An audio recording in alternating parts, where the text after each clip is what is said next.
true legend of the modern game. 12 months ago, he won the 33rd ranking title of his career in a final for the ages. The defending tour champion, the 4-time world champion, the Wizard of Wishaw, John Higgins.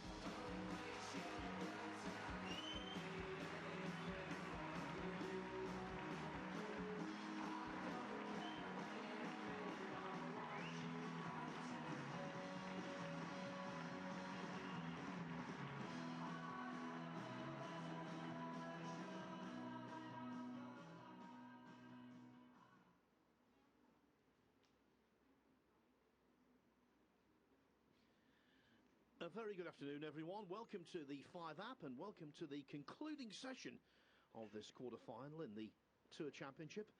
Neil Robertson of Australia leads Barry Hawkins 5-3. No, that's fine. That's okay. It is a race to 10, so Robertson halfway to victory. Your play. Okay. Thank you, ninth frame. Barry Hawkins to break. You can't escape the impression that Barry Hawkins yesterday in the first session missed the boat somewhat. He's 2 frames adrift. He might well have been 2 frames ahead. Neither player produced their best. Both made mistakes. But Robertson won a couple of frames he might well have thrown away, and that right now is making the difference.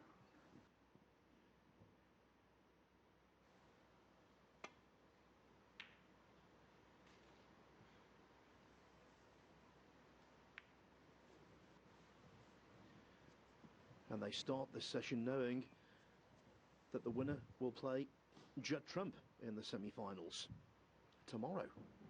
Trump coming through last night in that superb contest against Shaun Murphy, 10-9.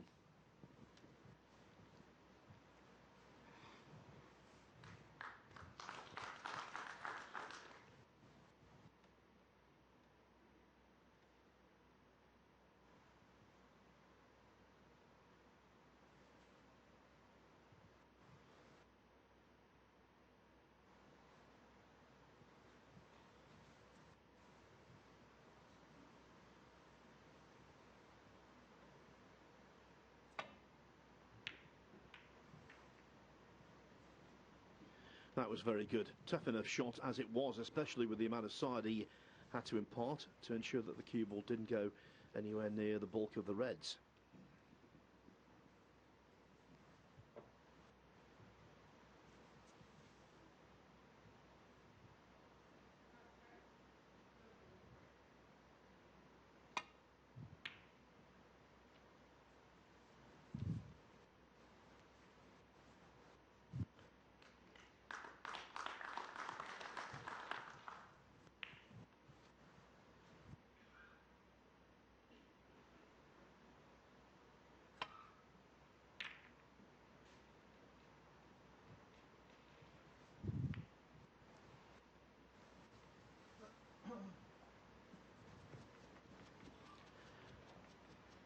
Hawkins will definitely need to improve, definitely need to tighten up on the way he performed yesterday. But there's still ample time to turn things around.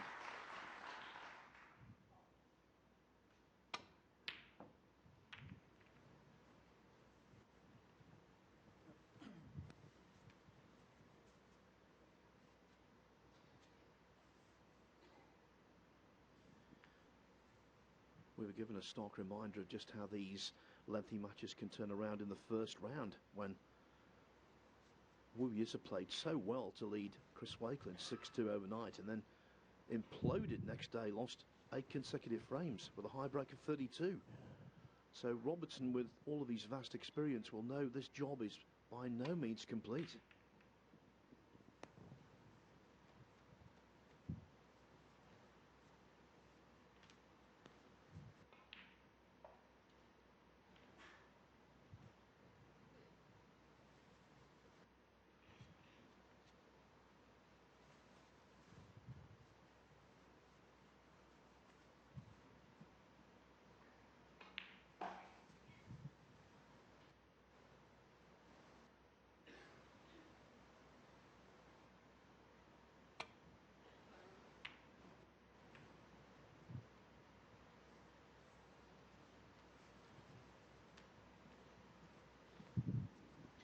think he wanted a slightly thinner contact than that, but it was just thin enough that the cue ball did not hit the blue, which was to be avoided.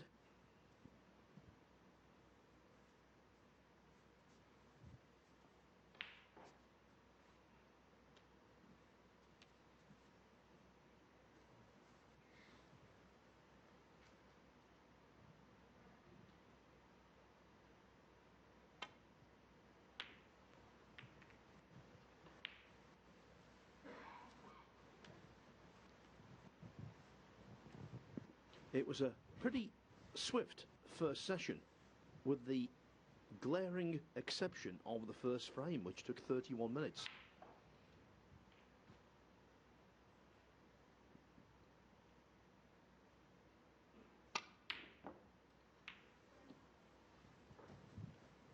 Both players in that frame looked unsettled. And if you're going to get a frame which is scrappy, so often it is the first of the day.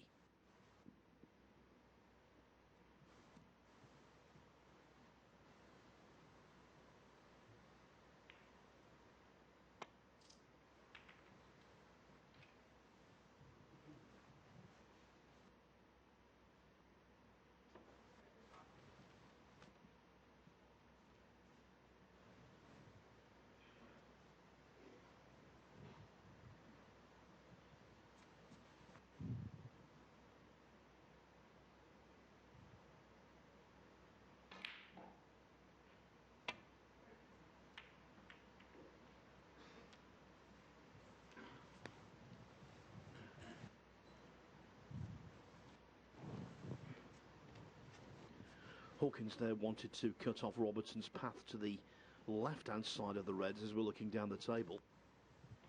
Don't think he's quite achieved it.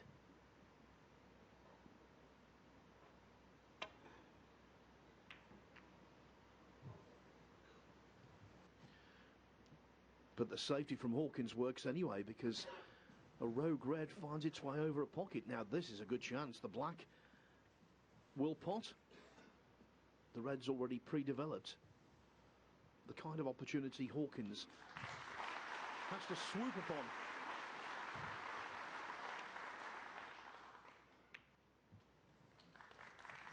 One.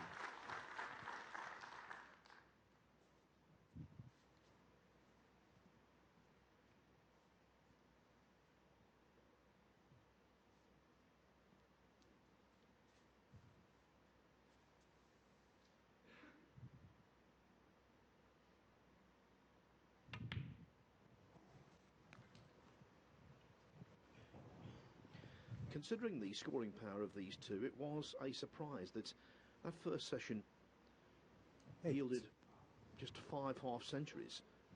And in fact, Hawkins was responsible for 3 of them. In every one of the 3 frames he won, he made a reasonable break. 69, 59, 63.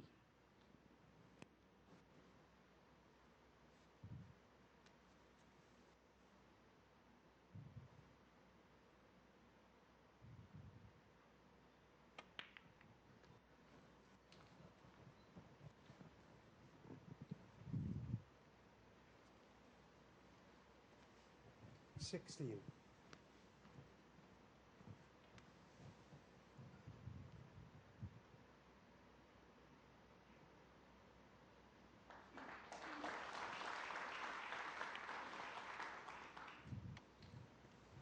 $17. Now that was a much better shot than it looked, because had to put on running side on that cue ball to widen the angle off the top cushion to leave some space between white and black. And now this is a very promising situation. 24.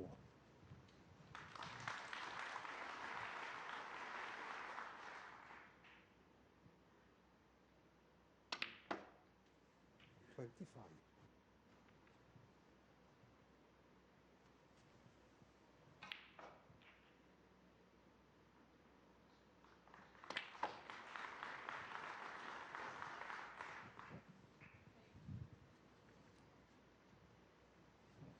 $32.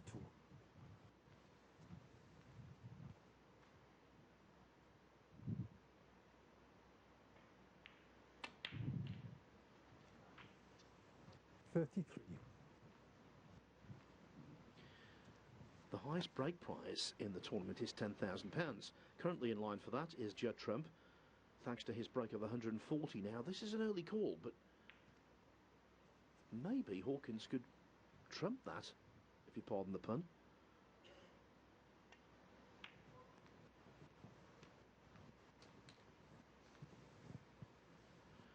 They are nicely laid out. 38.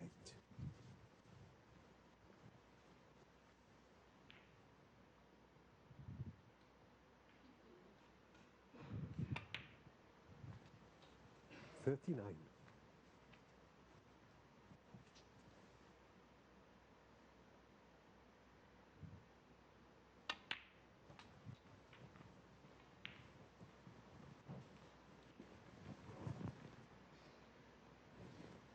44.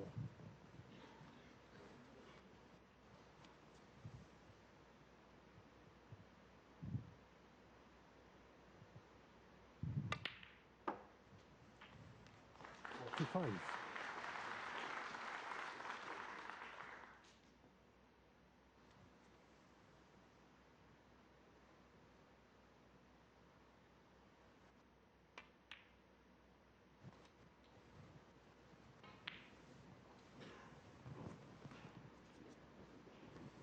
50. Half century number 4 of the match for Hawkins, who now needs the spider.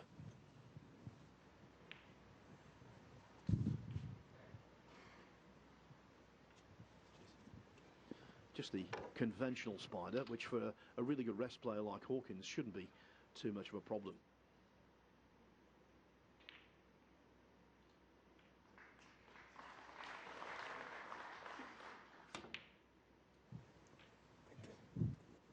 $51. The first frame on the other table has been no problem for Mark Selby. He's just about to win it. Higgins having failed to pot a ball.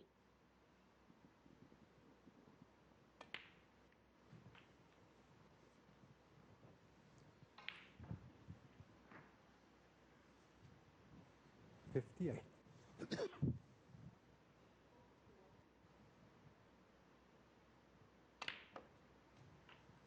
59.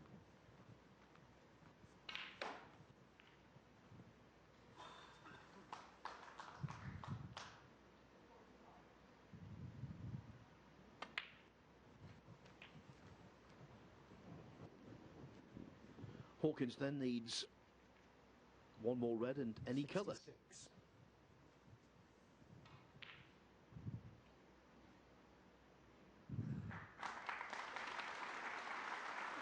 67.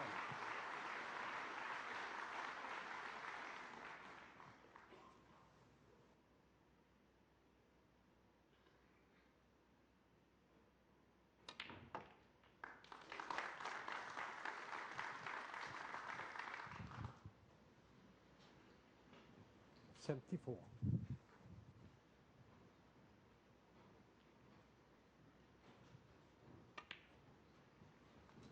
75.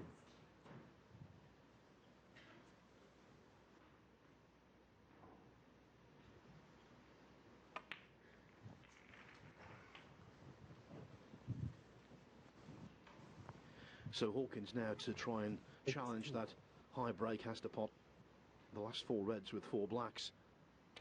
Not even thinking about it. Could still tie the high break with this pink.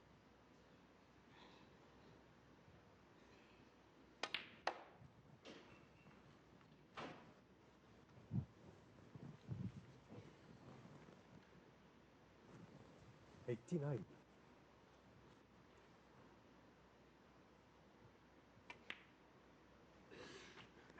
90.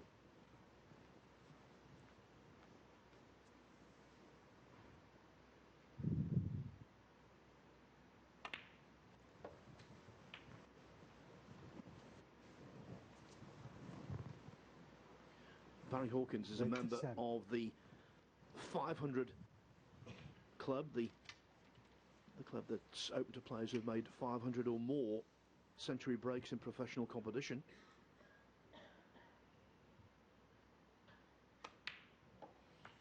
And he's closing in here on 98. number 525.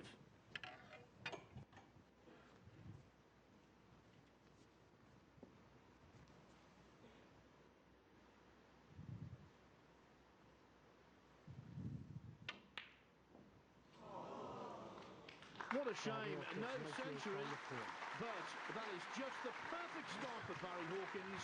Not just winning the opening frame, but winning it with some aplomb. Neil Robertson's lead is reduced to 5-4.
Thank you, 10-3.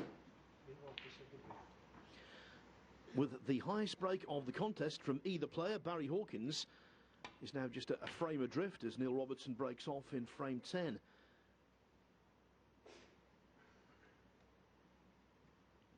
It was all about an attempted safety that didn't quite work out. The red found its way over a pocket and Hawkins did the rest. That's the story of frame 9. And it means the man from Kent is duly encouraged.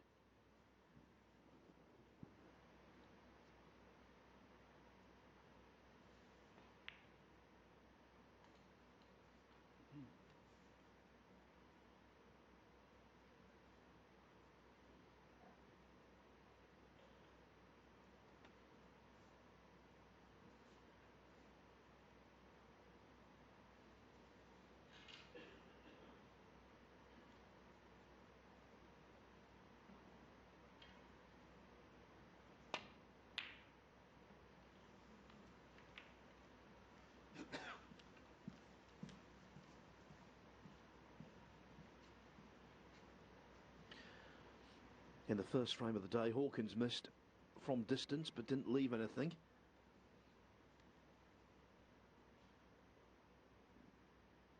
And the same applies here.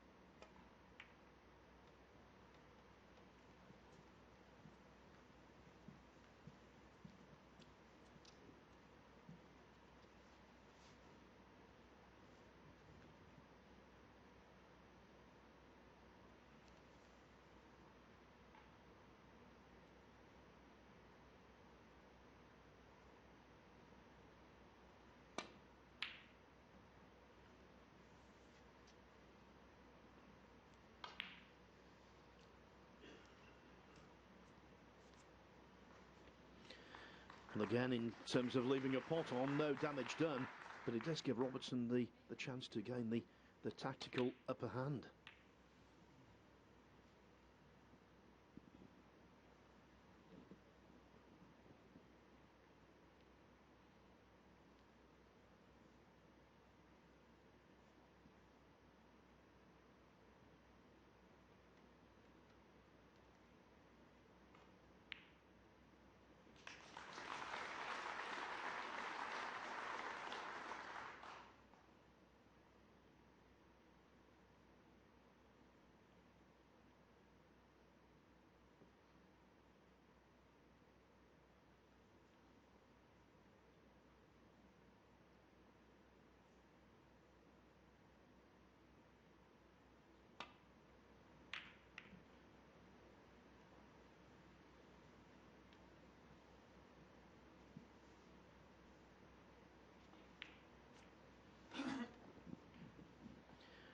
Little steamy, that cue ball.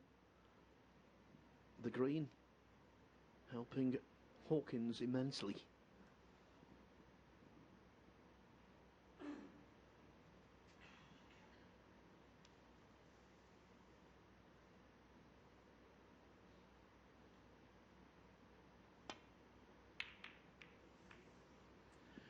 And that shot helping Hawkins immensely as well. What a total blunder from Robertson.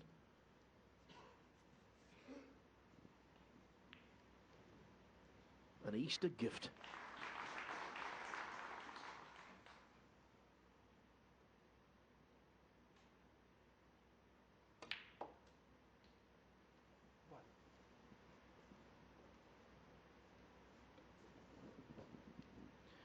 Hawkins hasn't got, I don't believe, a full pocket in which to pop the black. He'll have to be careful here, and especially cutting back into a semi-blind target. This one could go badly.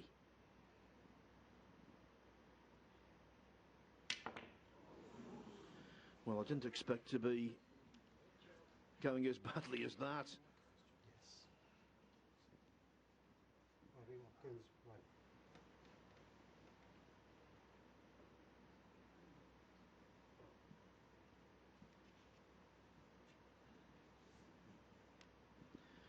So that bad error from Robertson has cost him a single point, and indirectly has given him an absolutely gilt-edged opportunity.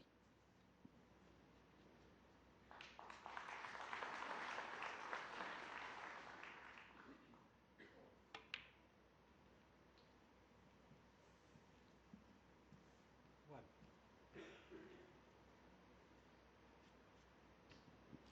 He's one of the premier break builders in snooker history, is Robertson. He didn't have his scoring boots on yesterday.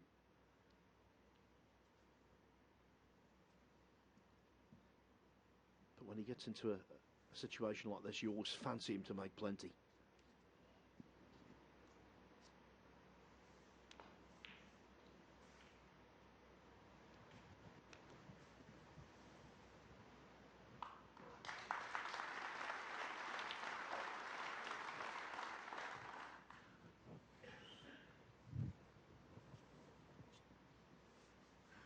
Five.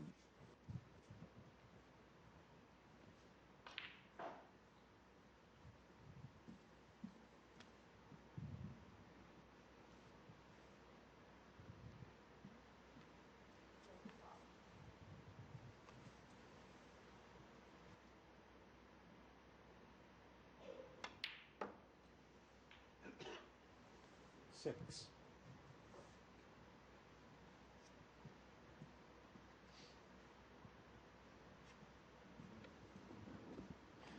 One of the most galling aspects of yesterday's session for Robertson was the 7th frame. He made a really well-crafted 46 to open proceedings.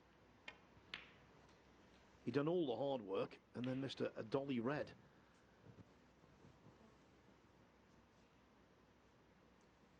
Twelve.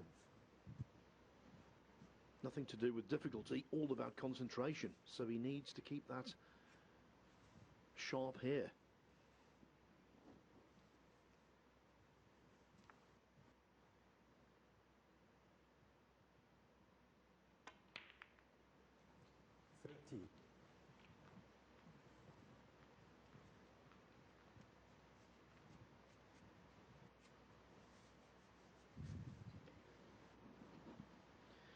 Well, he's left awkward queuing, and of course that limits what he can do with the cue ball.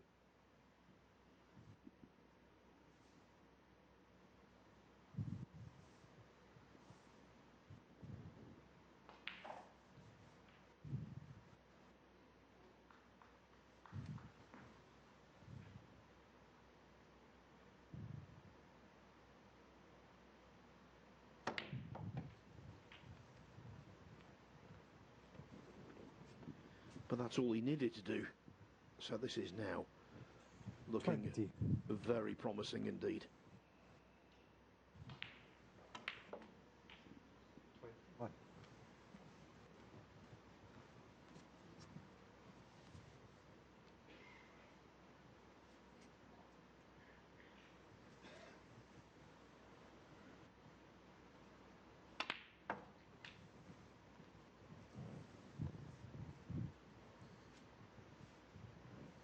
28.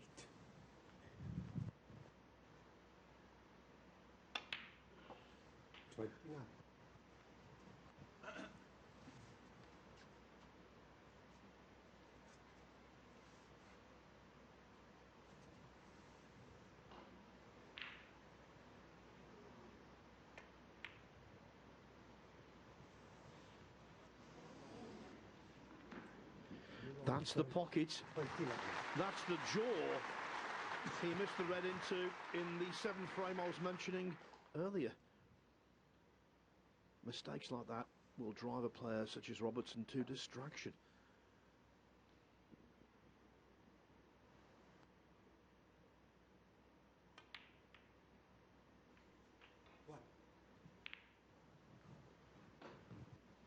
And it's the job of Hawkins to multiply the hurt by making the most of what for him is a totally unexpected chance.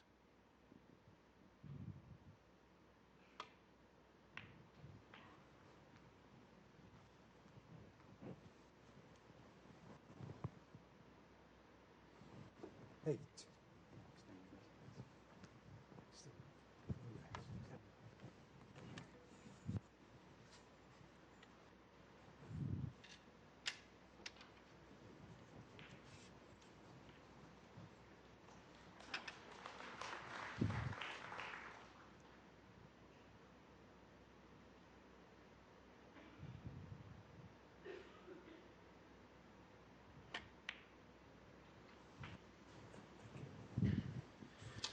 There was a red in the way, causing problems, and that's why an otherwise very simple red really wobbled and wriggled before it dropped.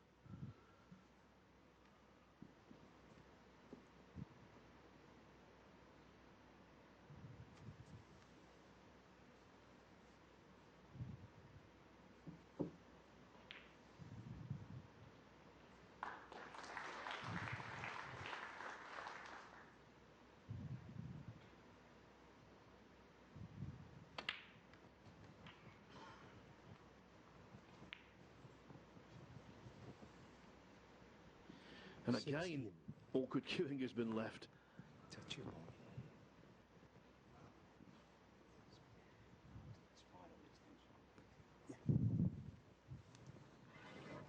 Now that's a combination of words that strikes fear into the heart of players. Can I have the extension on the spider?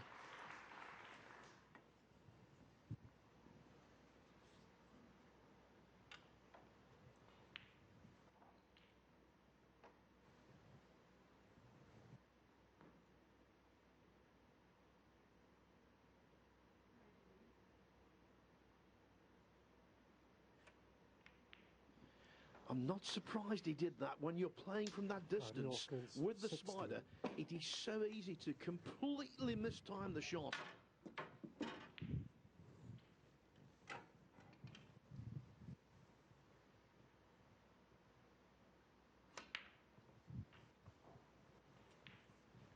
One.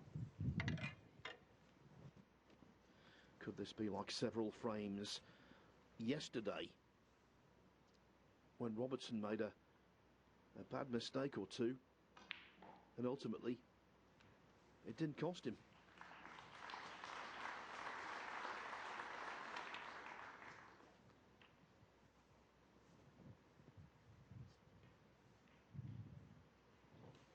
Eight.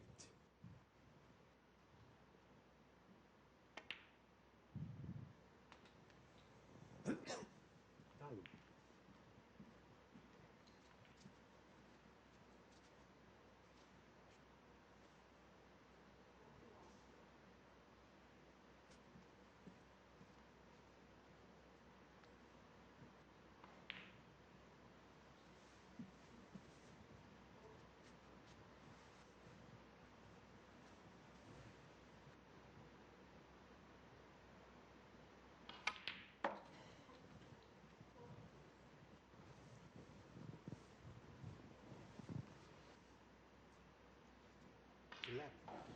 When you're screwing back over that kind of distance, it is very easy to lose control of the cue ball, so that wasn't a bad effort at all from Robertson.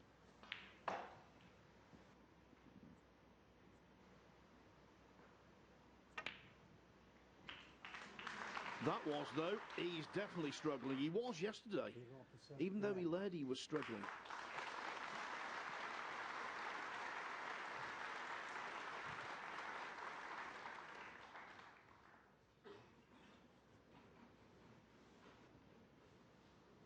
John Higgins has just won the second frame on the other table to equalise with Mark Selby at 1-1.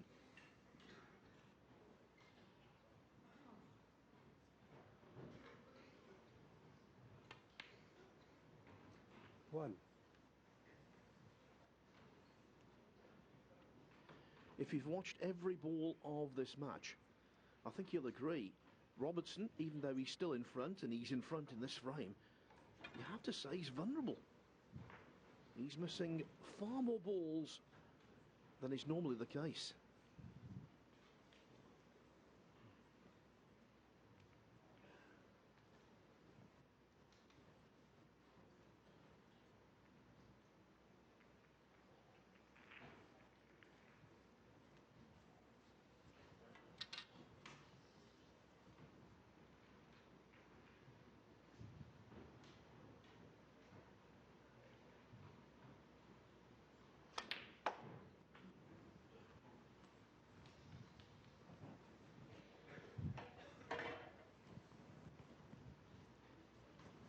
Six.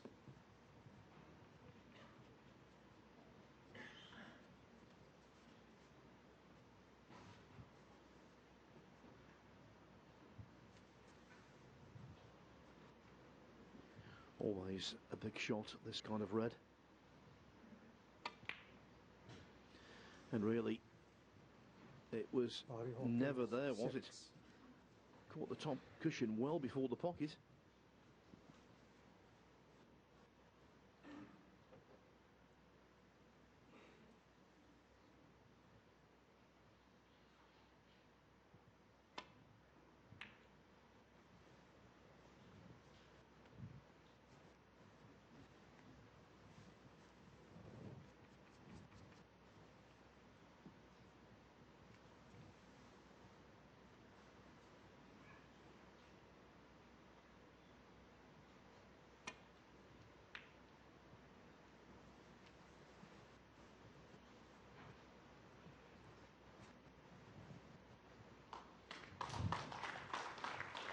That was the best defensive shot of the session so far. Very good from Hawkins, earning a tap on the table from his opponent.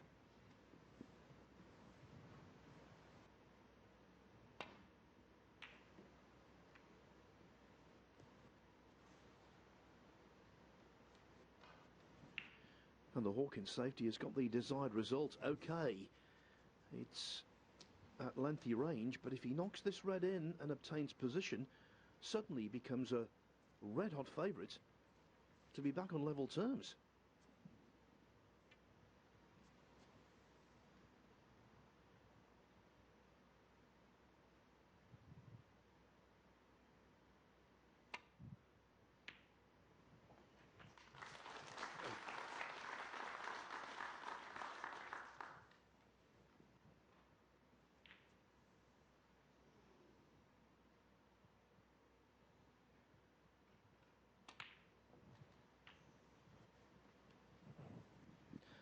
Another one that used all of the pocket. It's tense out there.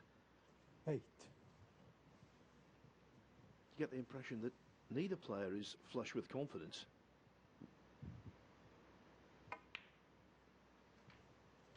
Nine.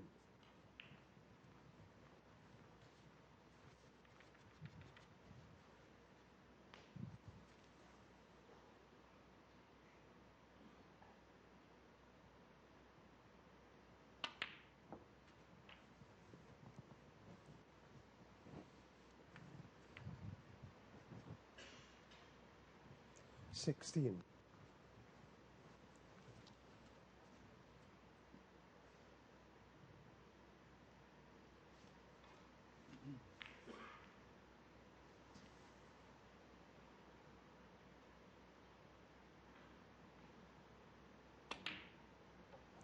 $17.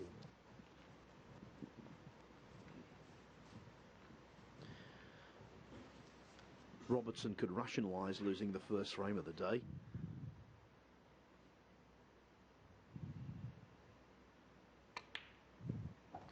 Just a slight safety error, and Hawkins did the rest. But this frame, well, losing it would be the height of frustration because the Aussie was in twice.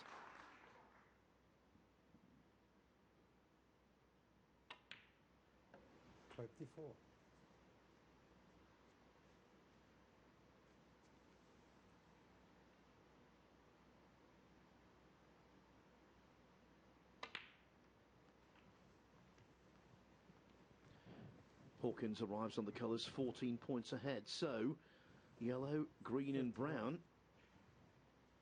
should be sufficient.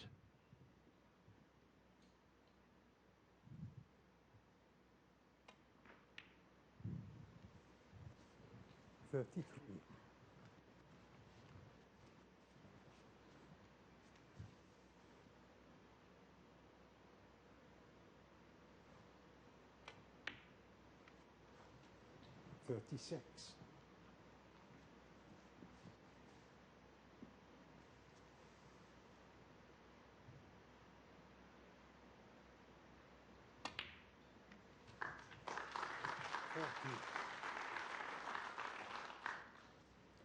Always been a blueprint for success on the tour. Play a good safety. 45. And from the chance it yields, clear up. That's what Hawkins has done. But it's what came before that will annoy Robertson. 58 and frame. Hawkins won the first frame of the afternoon. Robertson lost the second frame of the day. It's 5-5.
Thank you.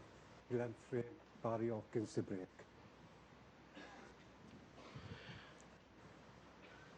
It's been a while since Hawkins was on level terms. 3-3 was the last time he was on a level footing.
One.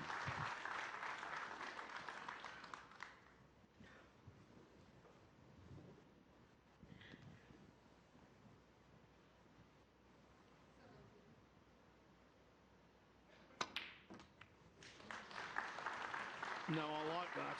I like that mindset. Things not going well for Robertson. 6. Out of position, seemingly, and then he took on the bold blue. Before missing a red. Lee Robertson, 6. There's no doubt that the former world champion is toiling.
No one is immune to the odd nightmare. We saw that with Wu Yize earlier on this week against Chris Wakelin. 6-2 up, playing beautifully. Next day, fell apart, collapsed, lost 8 frames in succession. But at least Wu played really well in the first session. In this match, by his standards, by his phenomenal standards, Robertson didn't play well, even though he led 5-3. And he's made a very worrying start today.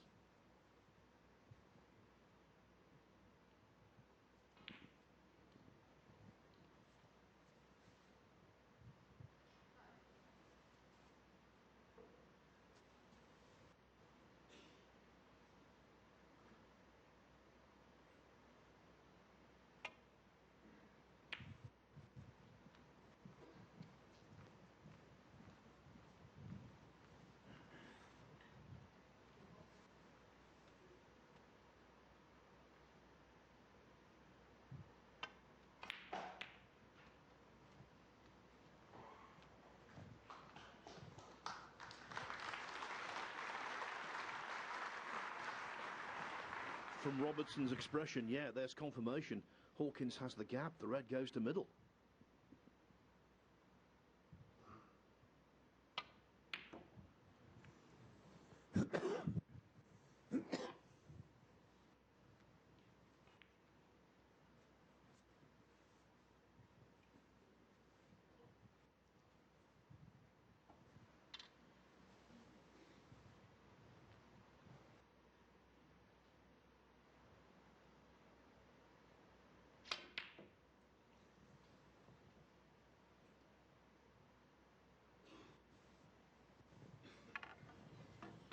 It was the only red he could leave, and guess what? When things aren't going well, you do tend to leave them.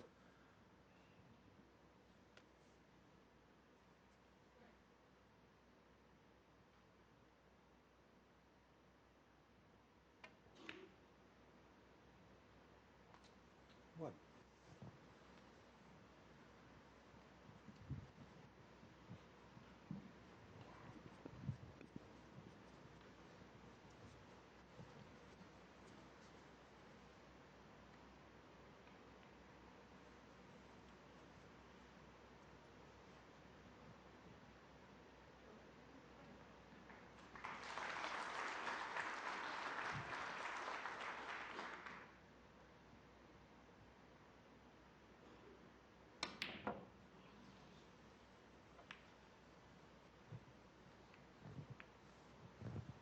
Hawkins, 1.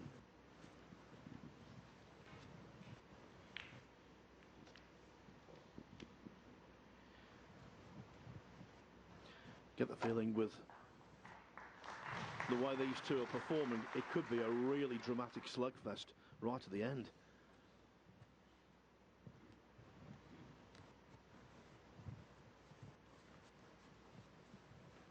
Quite often these two engage overdrive. Right now they're stuck in first gear.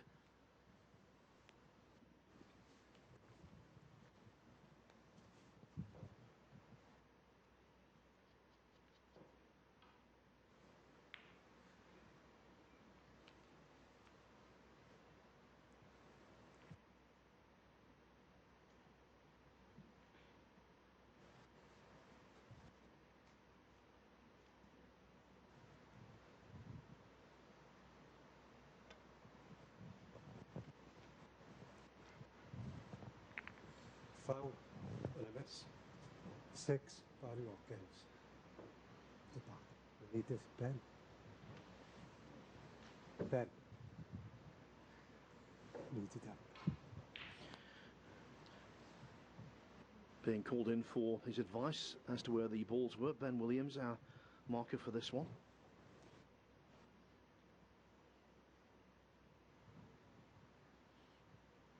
Not much move. Yeah, there wasn't much. It's a couple of... Just bring that bit in. Yeah. These two here. That's Move right. them a little bit. It doesn't change the shot. Yeah. Okay. Of course, Robertson can see a ball on, so he will be warned if he doesn't make contact again. That way.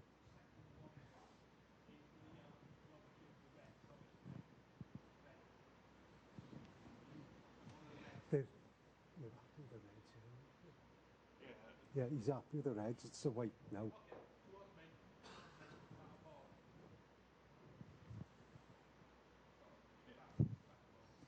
Thought he's back.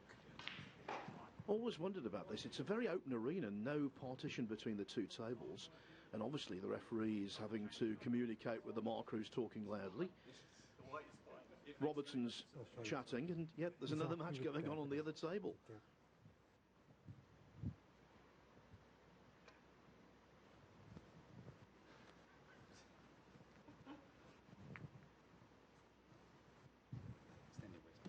Long rest, yes.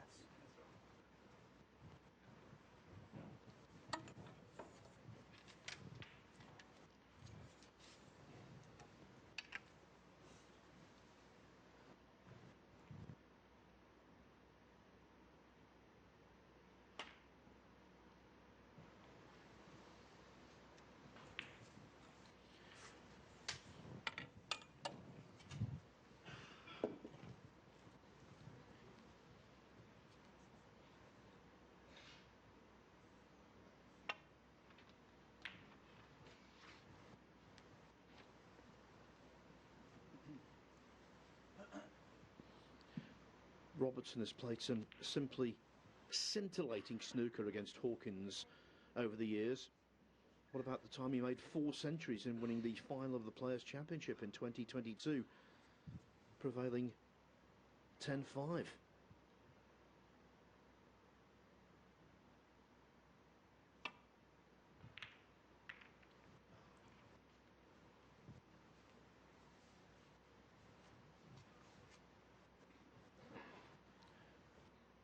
Now, though, performance levels for both have dropped, and I wouldn't like to predict a winner.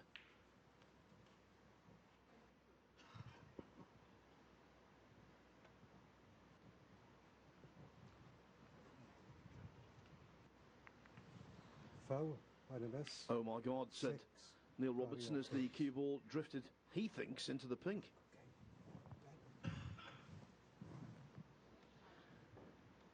But it's a thought of OMG from the referee as well, because he's got to put the balls back.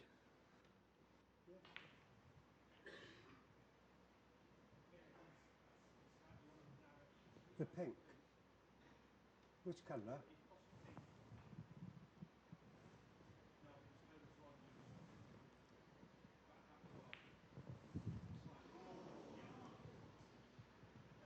Yeah.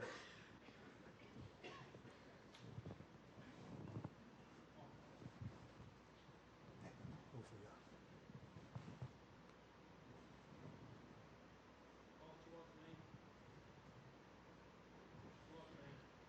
Ben Williams, the marker, is quite some way away from John Pello, so he's having to speak loudly to give him the instructions required.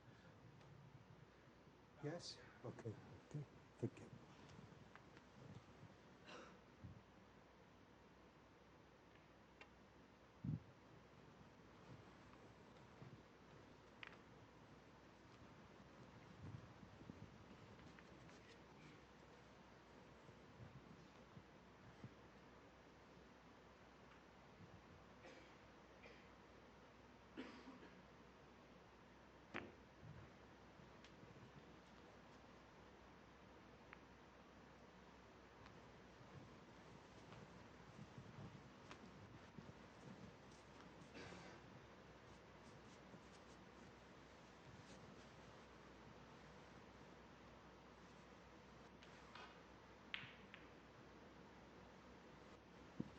Yeah, talking about fine Robertson performances against Hawkins.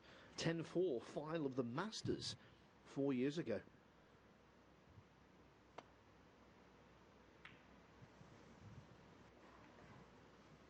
But he was playing better then than he is now. A matter not open for debate.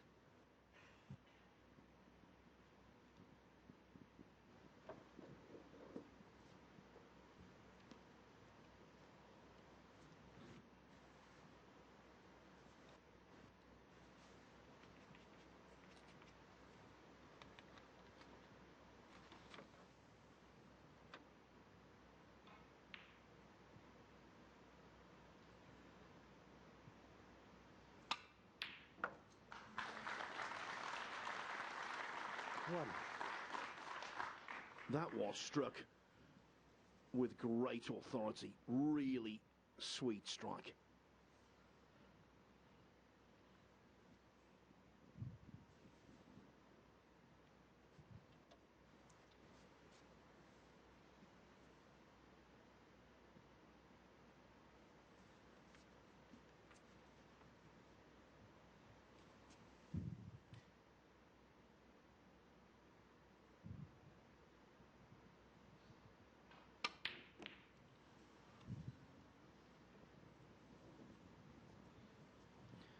Hawkins, 1. One of the great things about professional snooker is its unpredictability, and we're seeing that here. Both players missing balls you would hardly credit. And not just the odd one, not just the occasional blunder. They're coming thick and fast.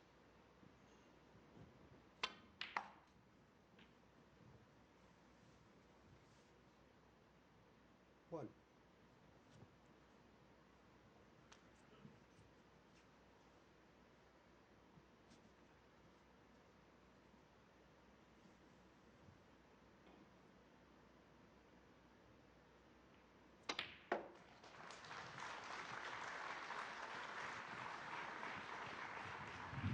Just sense with Robertson he's trying to up the pace slightly, be 4. more aggressive.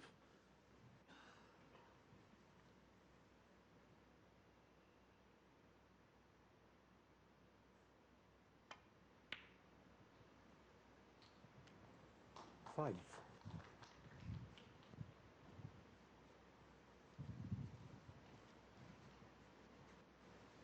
As is always the case in these kind of situations, I think an extended spell at the table for Robertson would do him the world of good. Reinstill some eroded self-belief.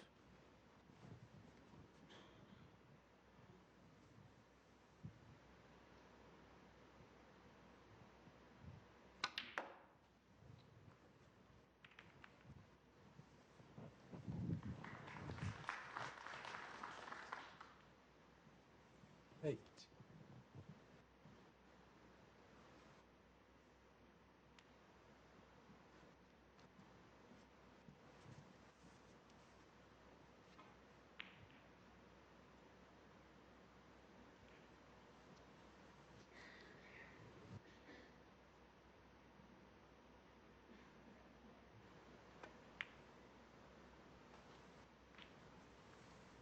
Nine.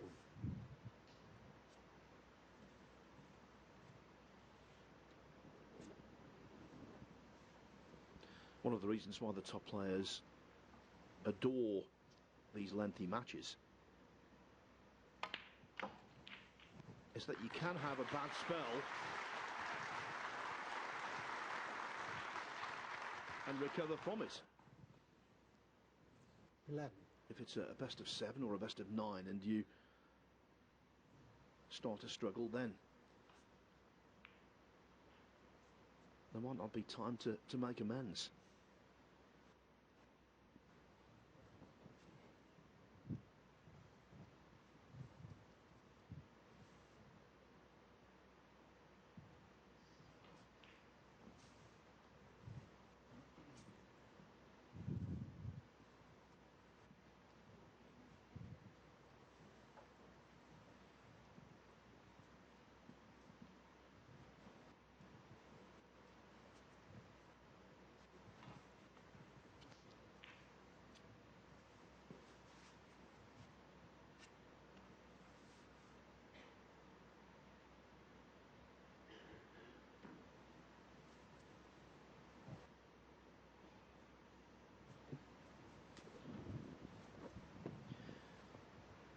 Seems as though he's racked with indecision.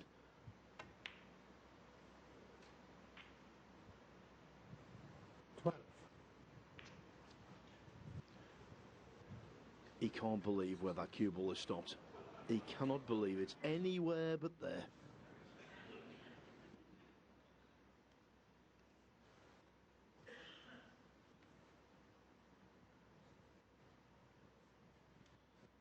And they are the kind of things that happen repeatedly when someone who normally makes the game look easy is temporarily finding it difficult.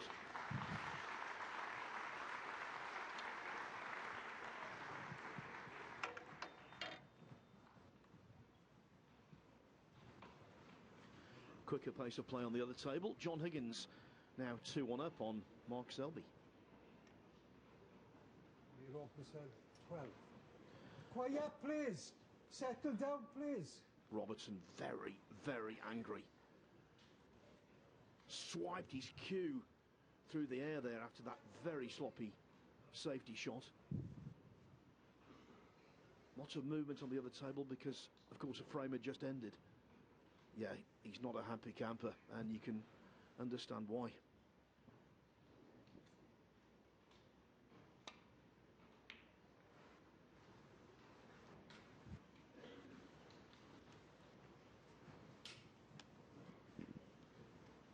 And I think that anger could be a good release for him.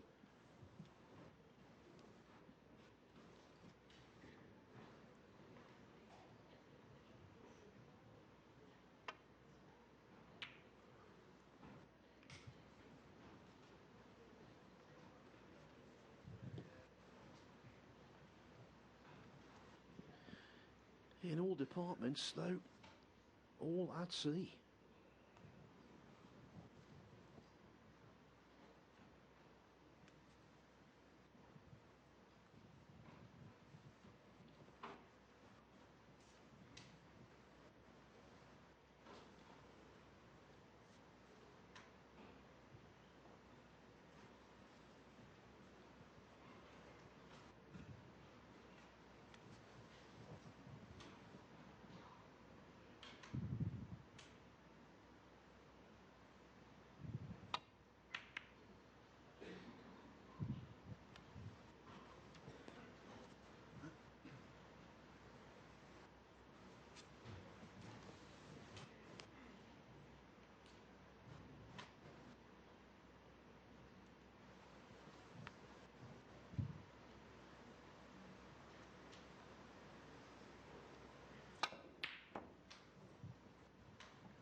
John Spencer, the 3 times world champion, who was the first ever champion at the Crucible, always used to say that it was more interesting snooker when they started to miss a few.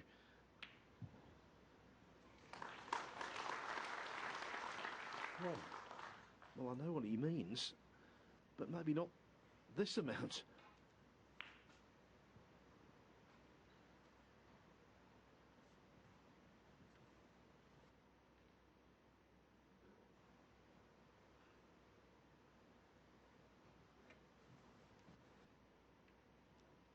Now that was well played from Hawkins. Might seem the simplest shot imaginable to just nestle up behind a ball colour. In that instance, it wasn't.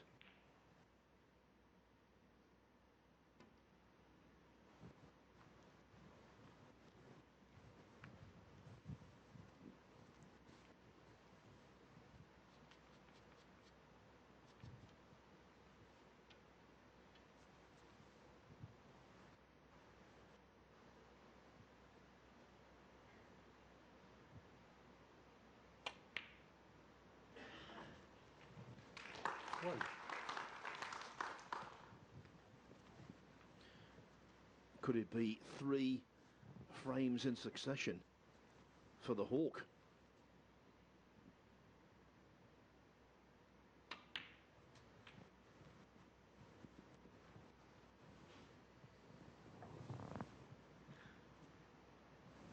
Six.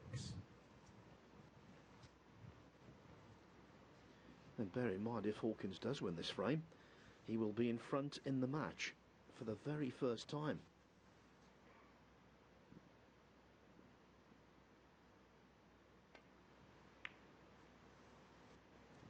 Seven.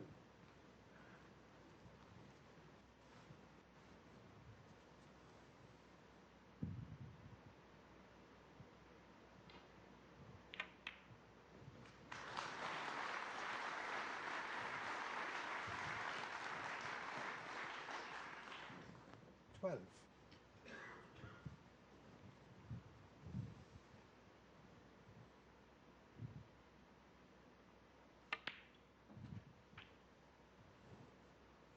13.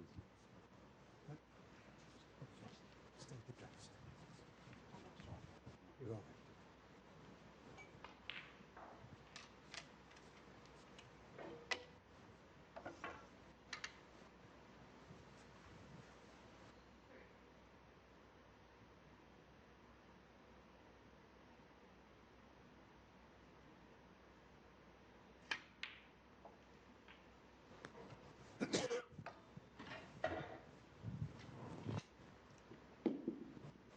We often talk about the likes of Kyron Wilson and Sean Murphy being right up there as the best rest players in the game, and there's no doubt they are, but Hawkins no slouch in that department.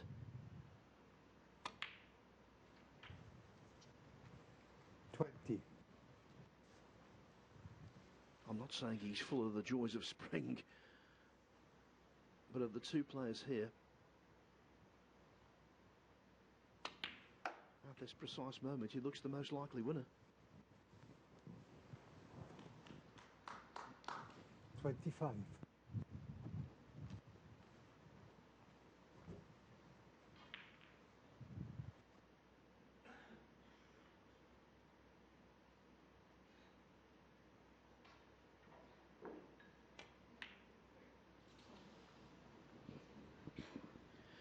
And then a ball like that goes a-begging.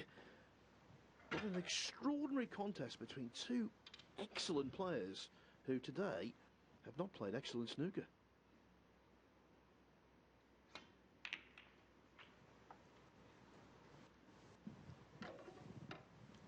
One.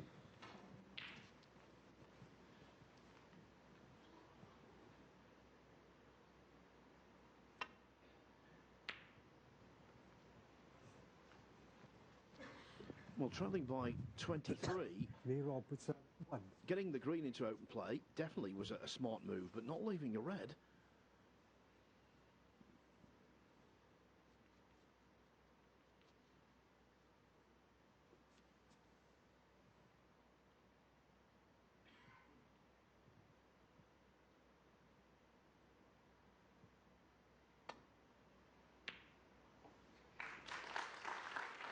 One.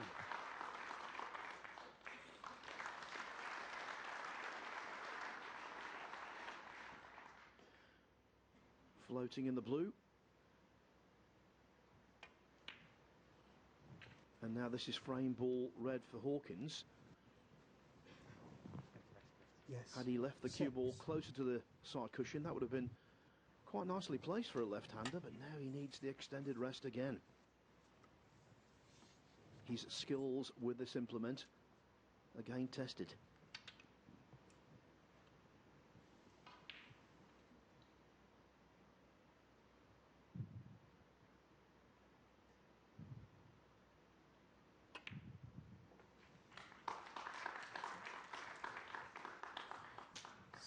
When you see a frame like this, 49-19 on the colours, you know it's been scrappy. Error strewn.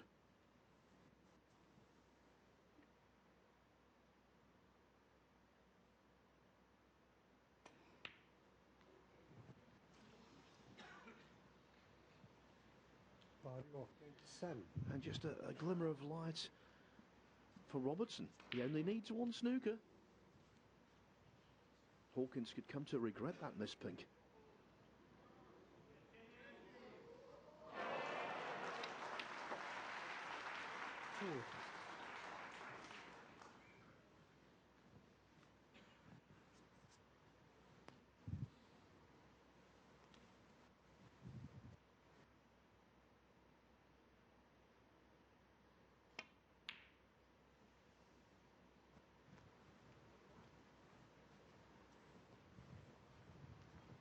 Me Robertson 2.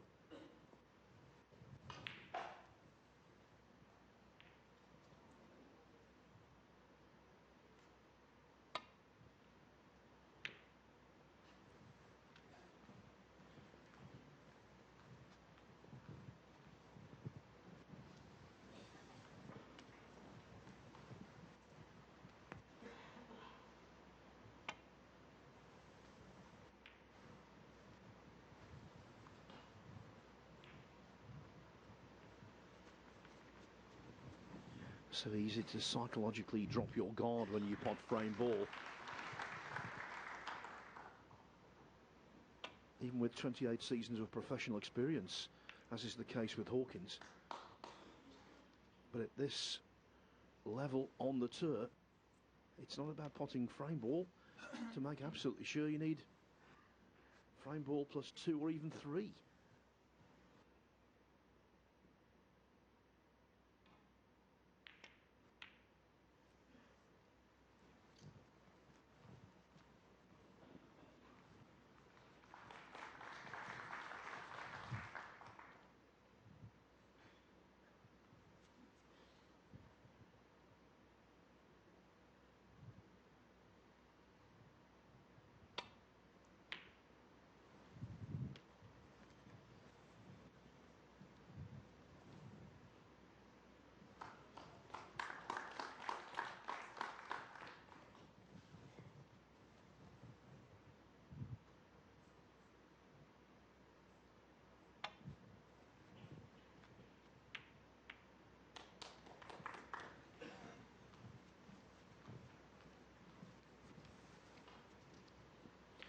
When your opponent requires a snooker, there's no rule to say you can't lay one.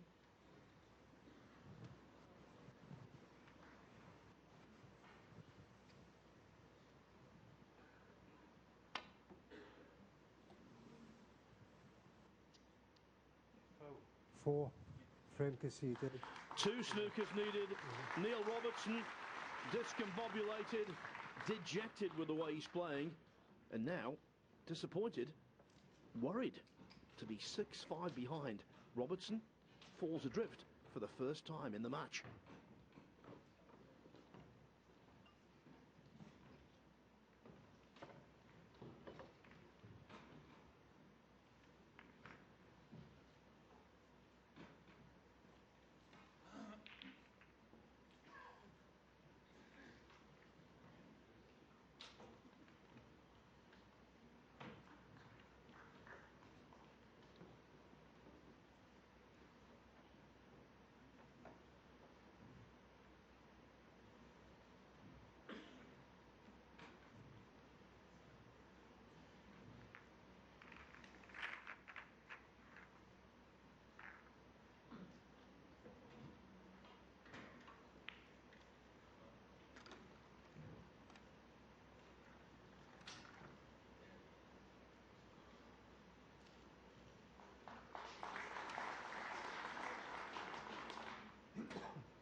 value, return frame, and Robertson to break.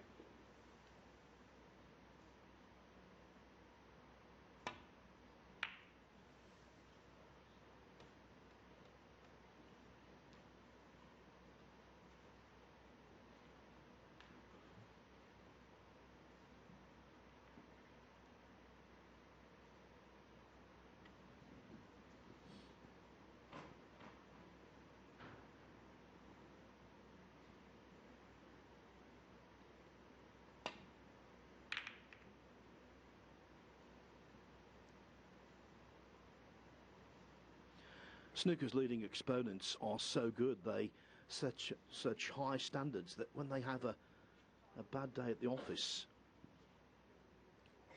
in this case for Robertson, an especially bad day so far, it really is a shock to everyone's system. You keep waiting for him to get back to normal, as it were. Well, normal would be crashing in this red.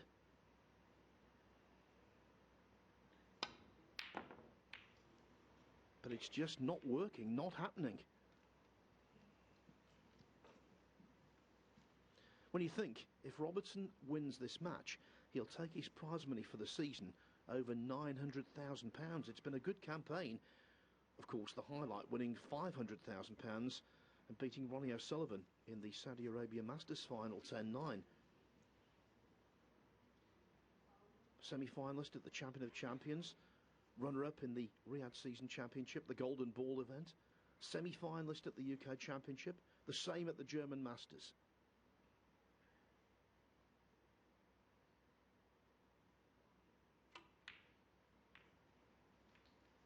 But today, Robertson making mistakes everywhere you look,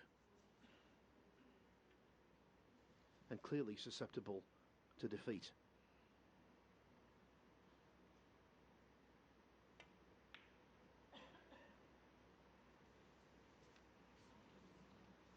Hawkins won. The only positive thing for Robertson is that Hawkins, okay, he's won all 3 frames played so far in this session.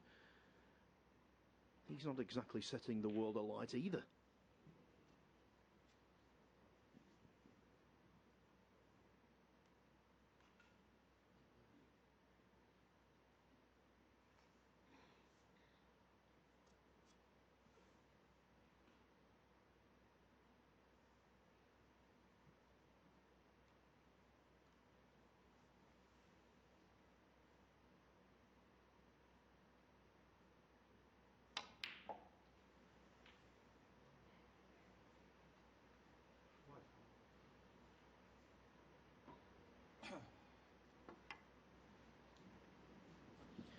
In this kind of situation, you've got to set yourself certain goals. The immediate one for Robertson, get to 6-6, go into the interval and regroup.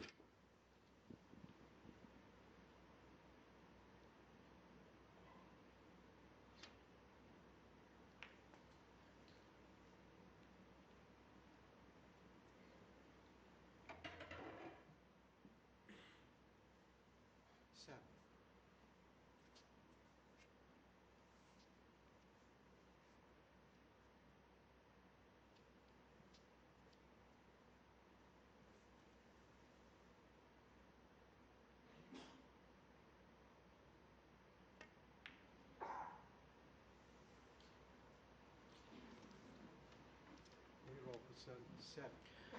So often these days when it comes to big occasion snooker matches, we use the word extraordinary.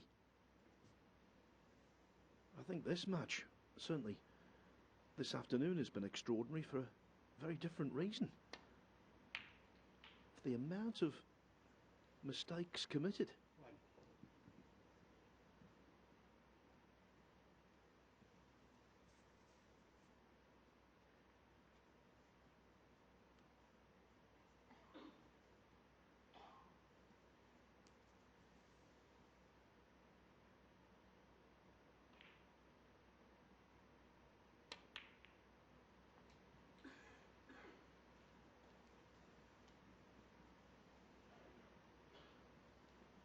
6.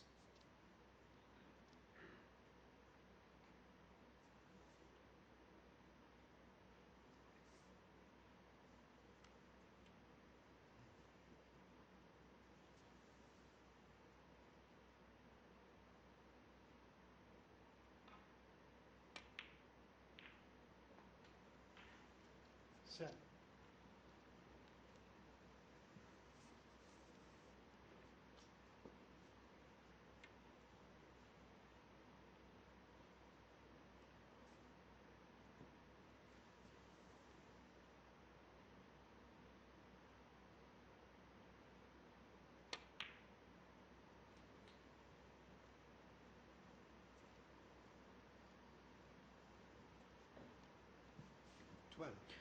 This is the 9th ranking quarter-final of the season for Barry Hawkins.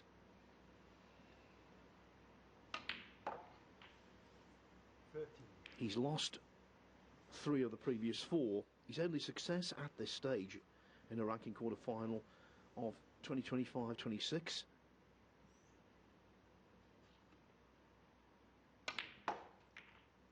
Beating Robertson at the Welsh Open 5-3.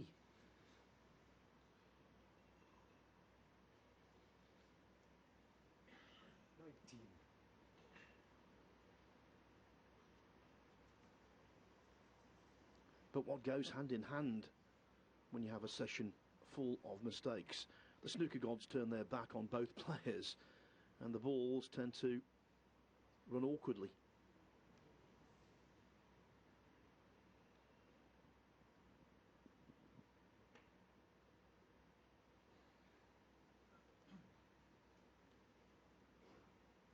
Barry Hawkins, 19.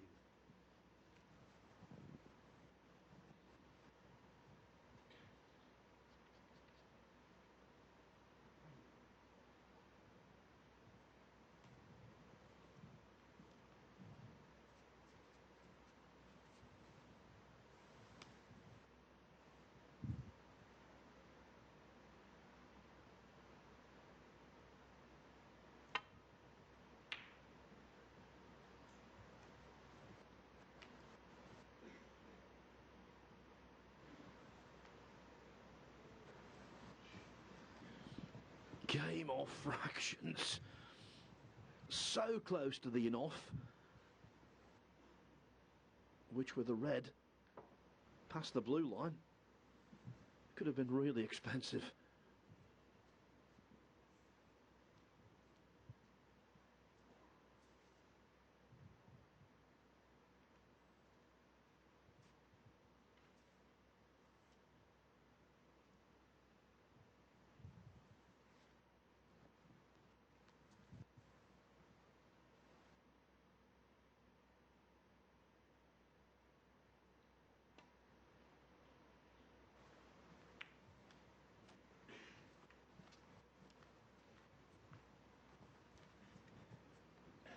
Sometimes all that's left is pure containment, nothing more.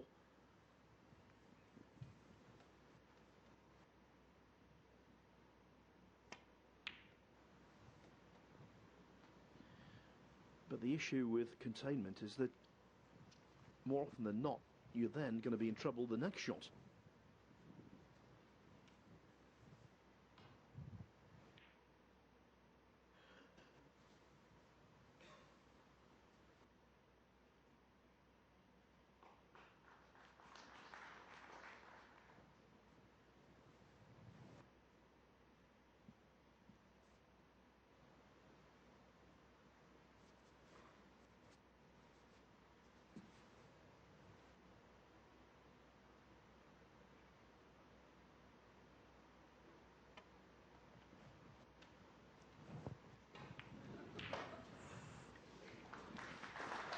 Well, he attempted to just keep things tight there, but you can see from his body language, from his immediate reaction, he thought the cue ball drifted off.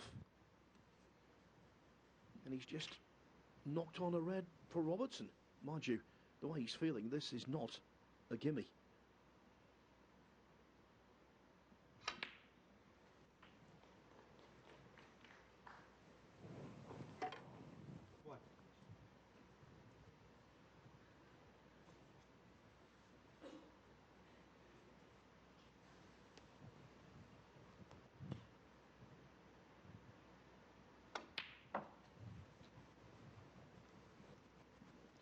There would be no greater tonic for Robertson than to make a sizable break here.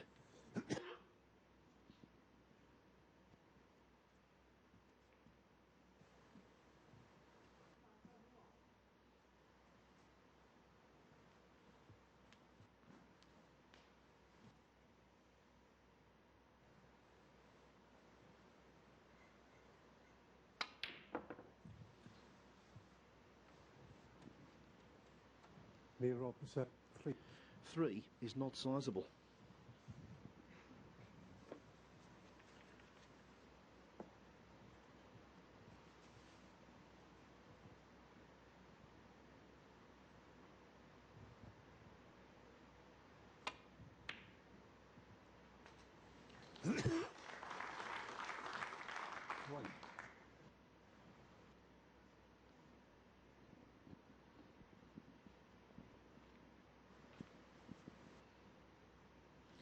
Our colleague on 5, Joe Perry, is the right-hand man for Neil Robertson. When they get together in the dressing room at the interval, I think Perry will need some wise words.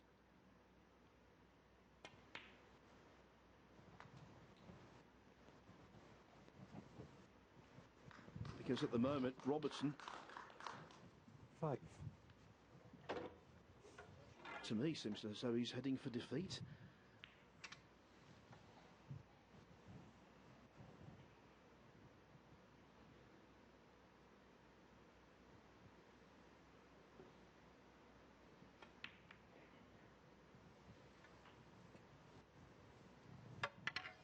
Six. Joe's got a wealth of experience, needs to put things into perspective. Tell Neil the truth, that he's a great player, that he can come back. That he's got time to sparkle again.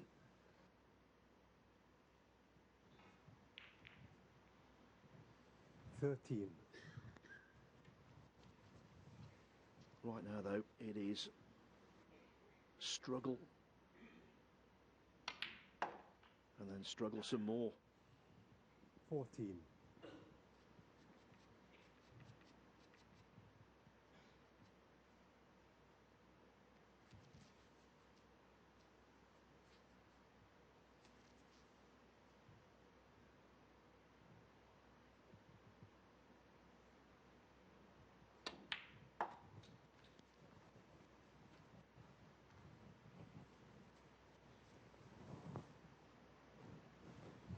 $19.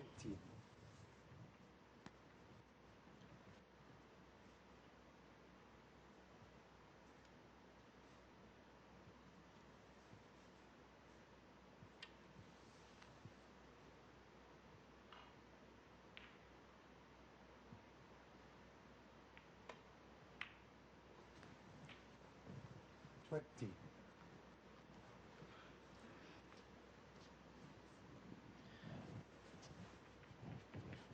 Cue ball running just a little too much to make this pink simple.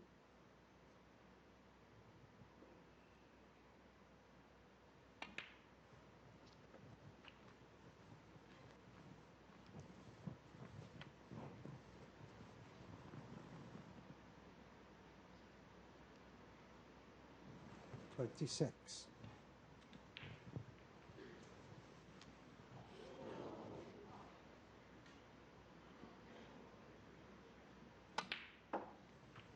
$27.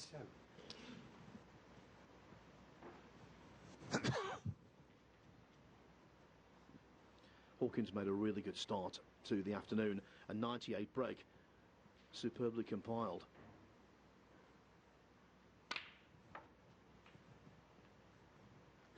Since then, he's been prone to misjudgment, prone to inaccuracy, but not 33. in the same league as Robertson. And that's why Hawkins, who was 5-3 down overnight, is now on the verge of taking a 7-5 lead.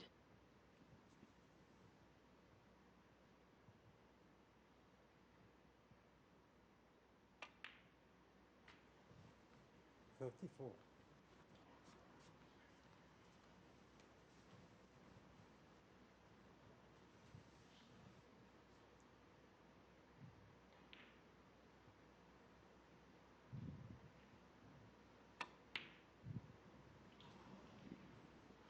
Not the first time he's missed a pink Hawkins, off its 34. spot to that pocket. 44 the difference, 51 on.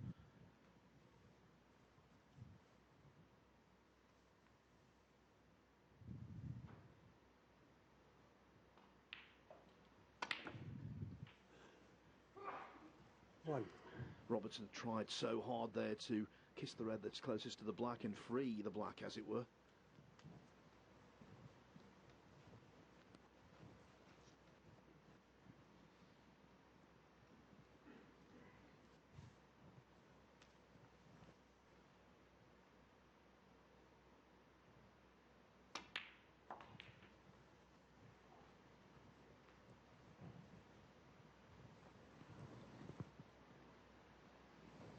Six.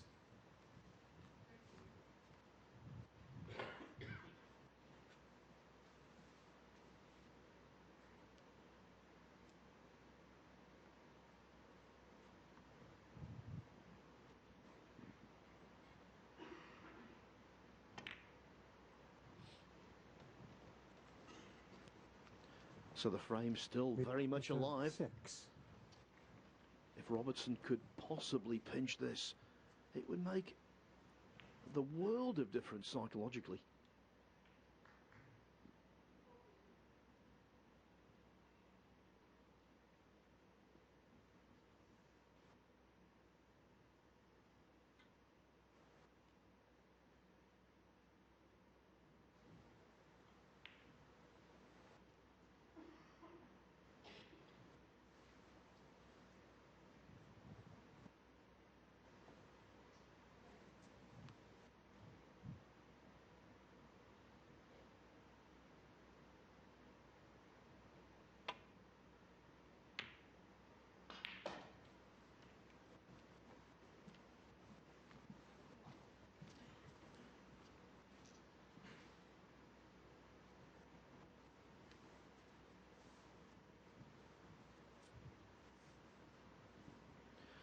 What about nestling in behind the pink off the penultimate red here?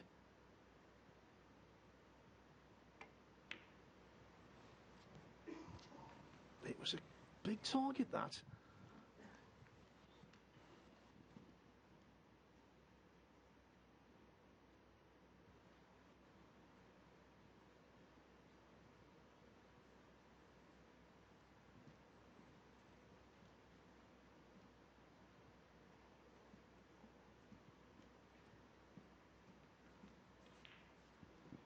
So tense out there. It has been from first ball struck.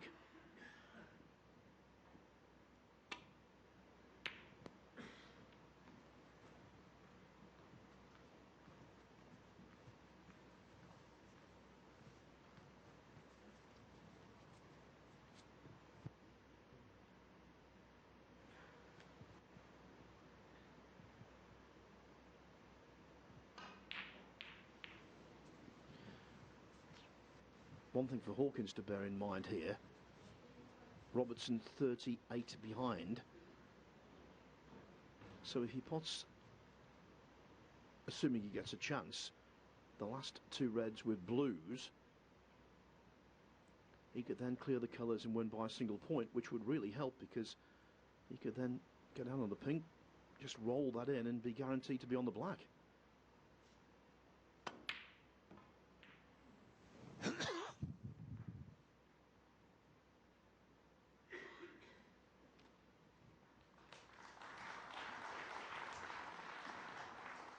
But the player we're watching out there right now is not the Neil Robertson we have become accustomed to.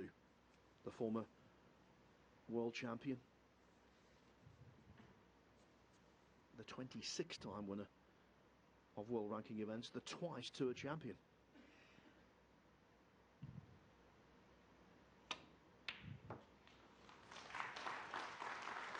This time Hawkins holds firm.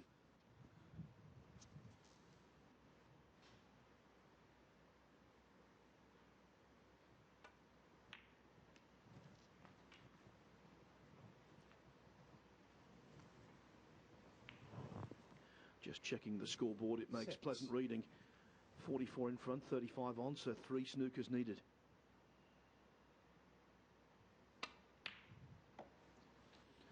And now there's no way back. We are going to the interval with Barry Hawkins on a run of 4 consecutive frames won.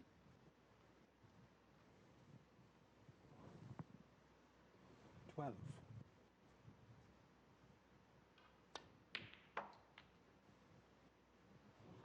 14.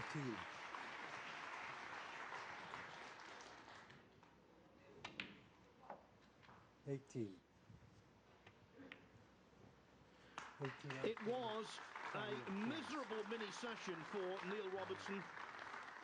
All 4 frames lost and too many balls missed to chronicle. Barry Hawkins 5-3 down overnight. Now the man in front and only 3 frames from victory. Robertson simply has to improve radically. Greatest possible, please.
Welcome back, everyone. No fanfare here as the two players walk out following their mid-session interval. And the reason for that is the other table, Mark Selby and John Higgins, still waiting to go to their interval.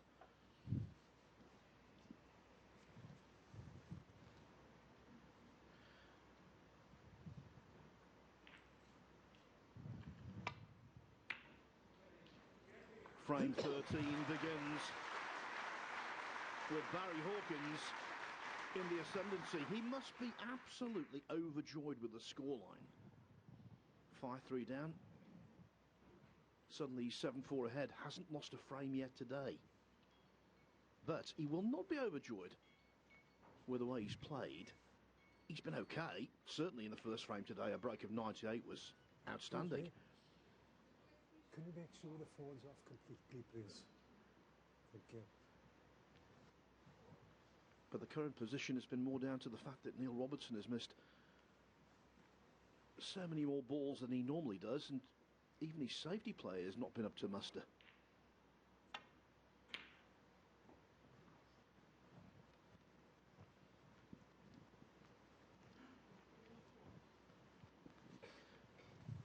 I think the problem really was frame 10. He missed a black off its spot in prime position. Later, a short range red when the frame looked like going his way, and ever since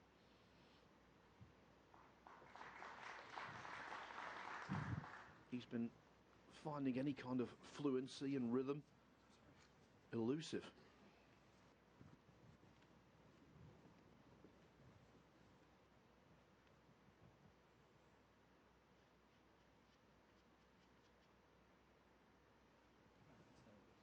Long rest? Yes.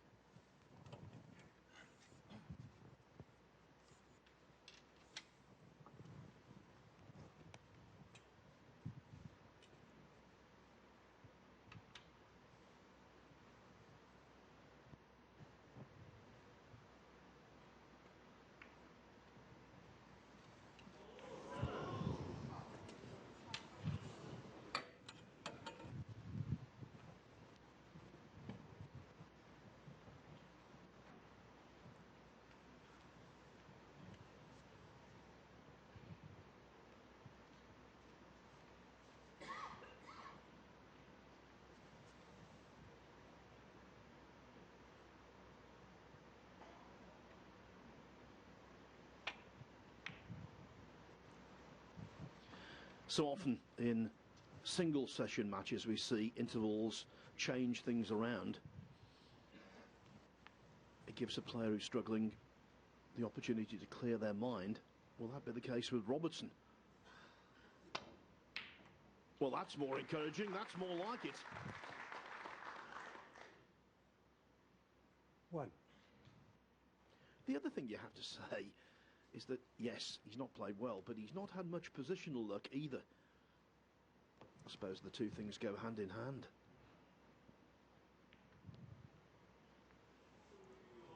Neil Robertson, 1.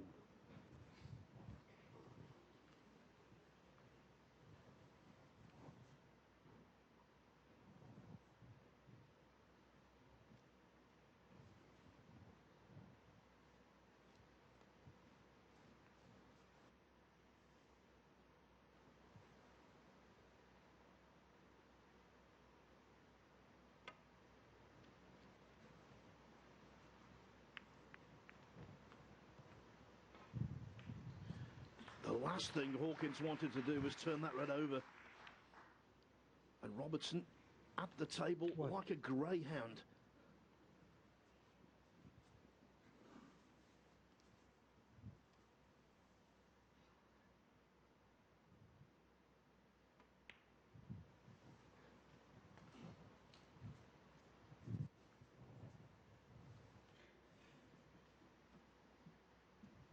Eight.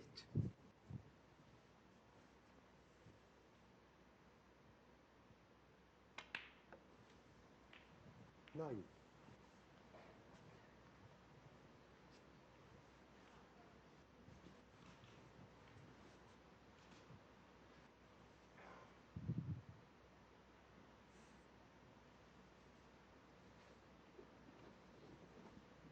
with 1,037 century breaks in pro competition, Neil Robertson is correctly regarded as one of the finest scorers in snooker history. Today, he struggled to put anything meaningful together. 16. 17.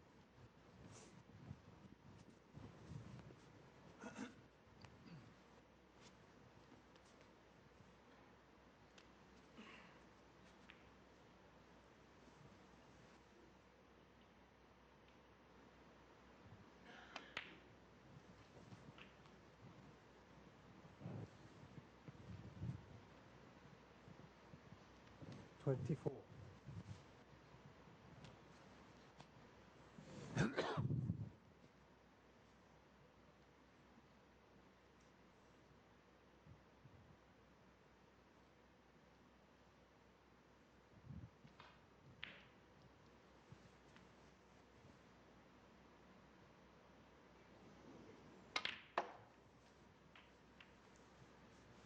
25.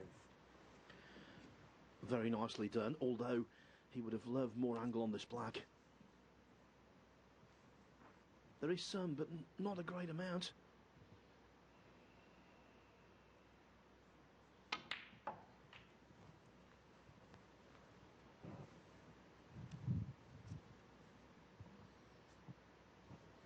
$32.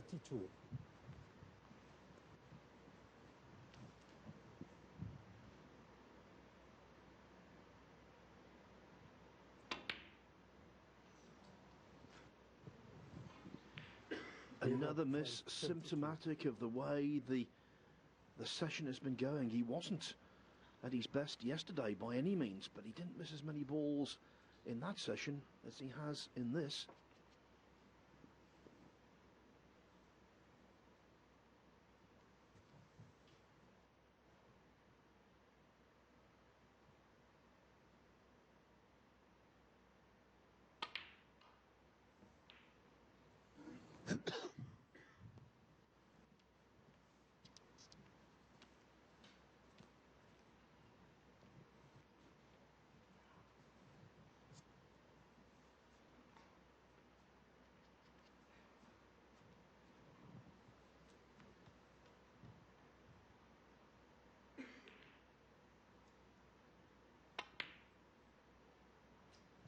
One.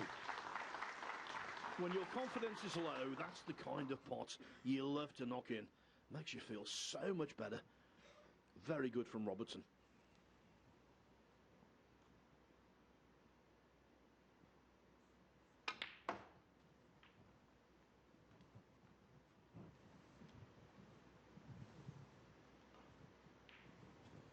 Eight.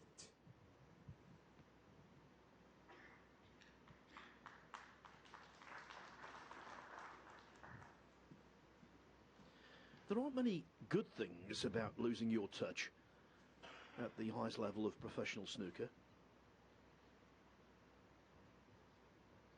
The one good thing is that while it can suddenly go, it can come back just as suddenly.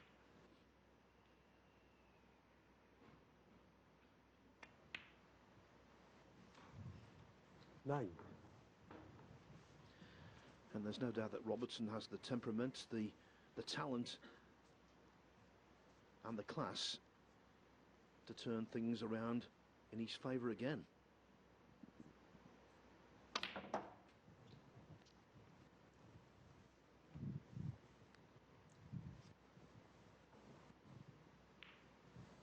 Lamb.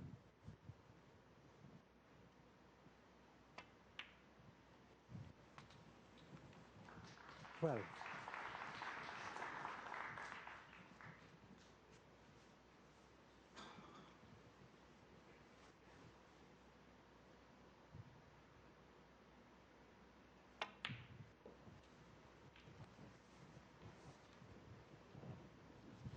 Got hold of that nicely. 18.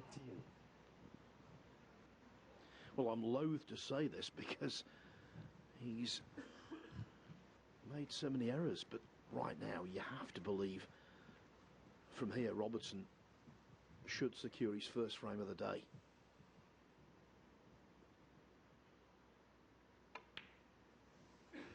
$20.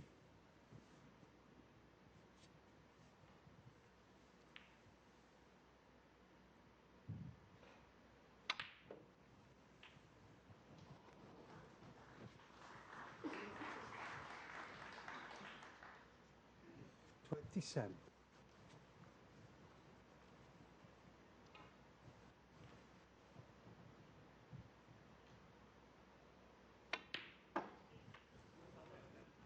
$28.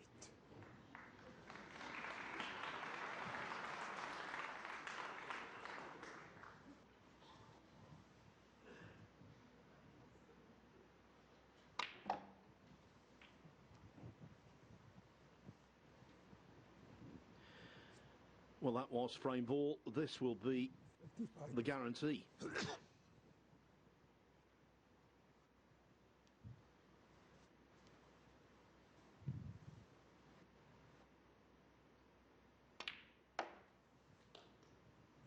$36.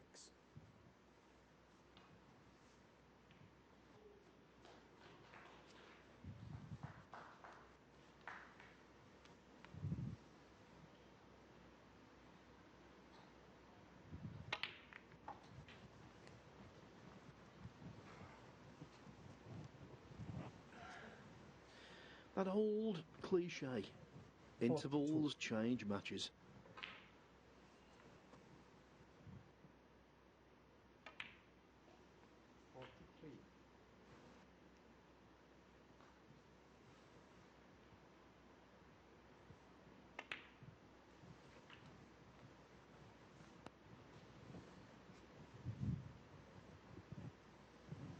$50.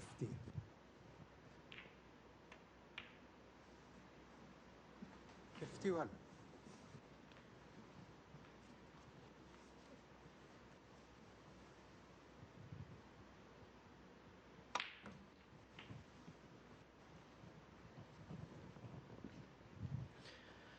Well, now Robertson's got every chance of making his highest break of the match. 59. Currently stands at 78 in the closing frame yesterday.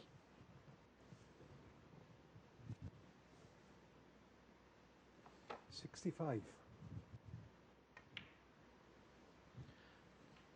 66.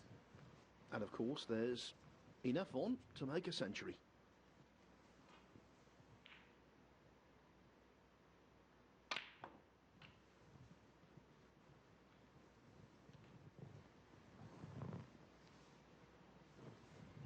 $73.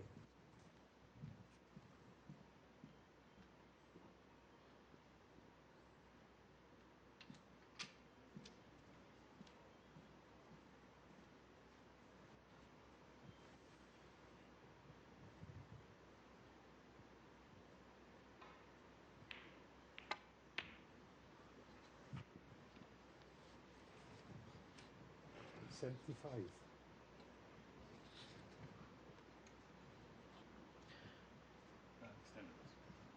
In matches between these two, Robertson has more than double the amount of centuries than Hawkins.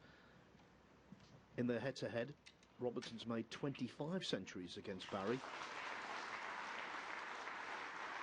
Hawkins has made 12 against him. Is it going to be 26?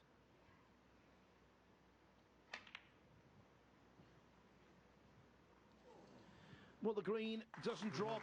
The chance of a century goes, but that won't concern Neil Robertson. The main thing was starting to pot some balls and starting to win frames. He's done that. The deficit reduced to 7-6.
Thank you. Settle down, please.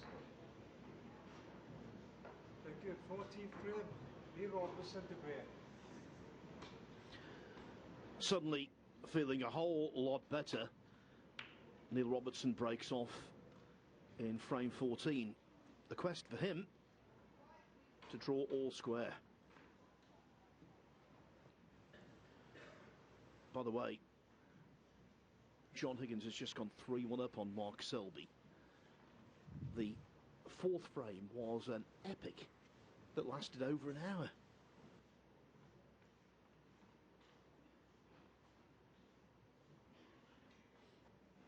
So they are at interval, and that's why you might see some movement from the crowd and some noise as well.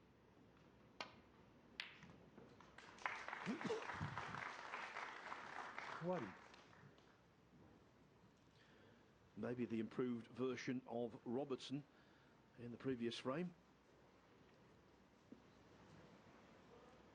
has led Hawkins to realise he's got to up his own game.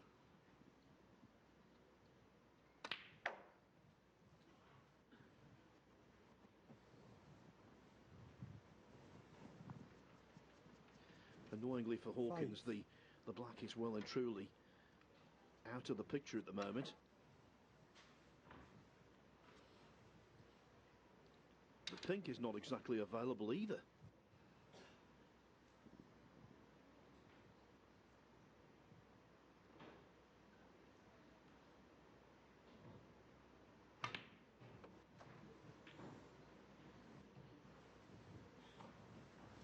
Six.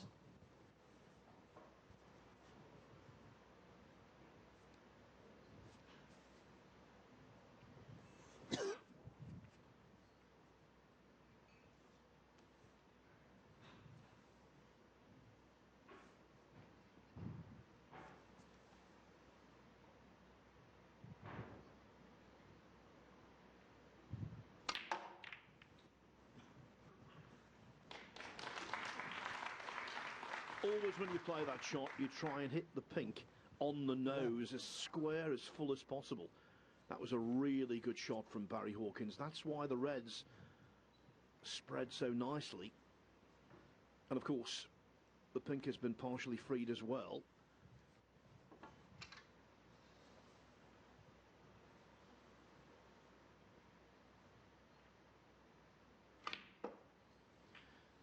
And it means that even though the black isn't in the equation yet, 12. Hawkins has got enough to work with.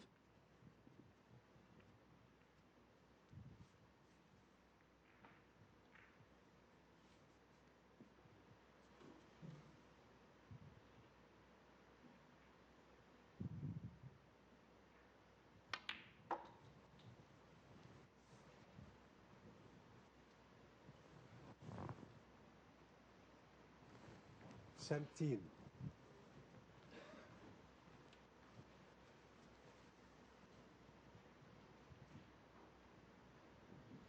Now this is a really good red to drop on. There you see why. Suddenly 18. the pink goes to at least two of its natural pockets.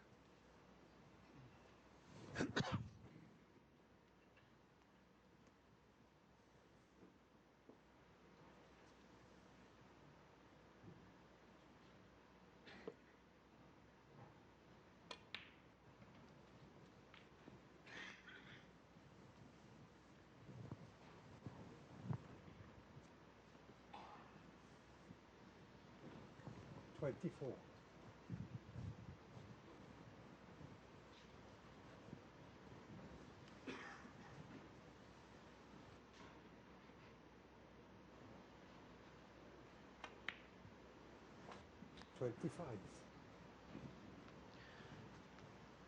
These two have got a combined 54 seasons of professional experience under their respective belts. Head-to-head wise, Robertson leads 14-7. But Hawkins has won their two most recent meetings, 6-1 at the International Championship of 2024. Last season that was. 31. This season, 5-3 in the quarterfinals of the Welsh Open, which he went on to win. So are we going to witness, in terms of a victory, a Hawkins hat-trick?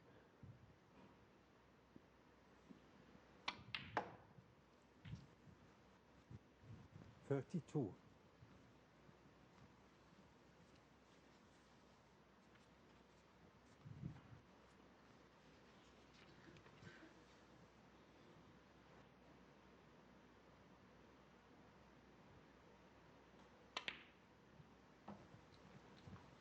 Hawkins knows what it takes to beat Robertson on the big occasion. What about their quarter-final in the World Championship in 2015? 37.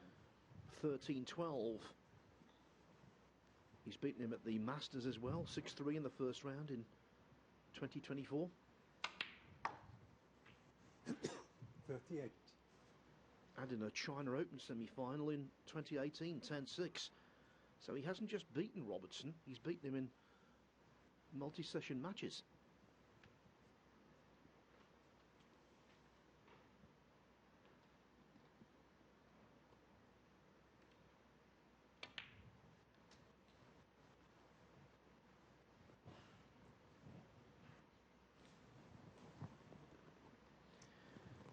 Didn't get the pace into the cue ball he wanted there. Okay, the red that's below the pink will still pot, but this is one that could be tweaked wide.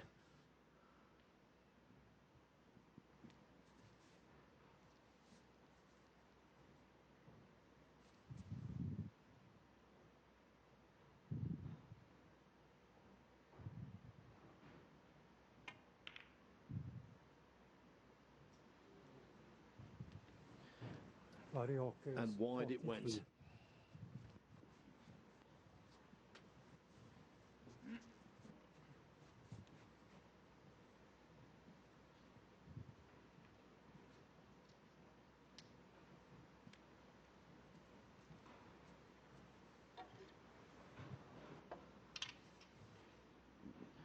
Taking on the pot, which is razor thin.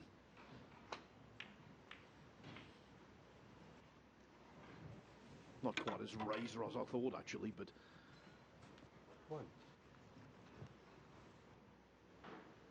Again, Robertson not blessed with the best positional fortune.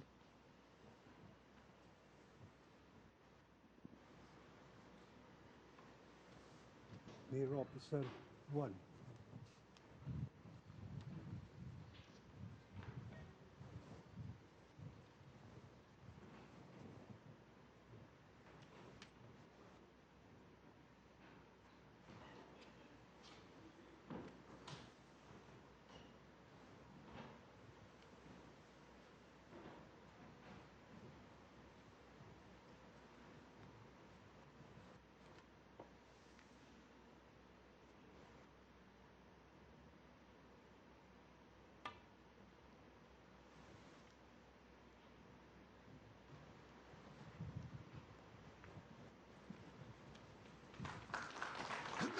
Barry Hawkins is really good pals with Mark Selby, and Selby, the great escaper, would be proud of that one.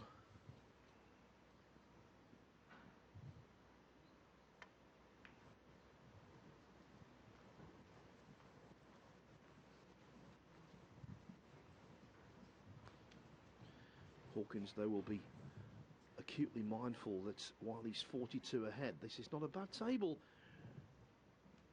for a possible Robertson counter-attack.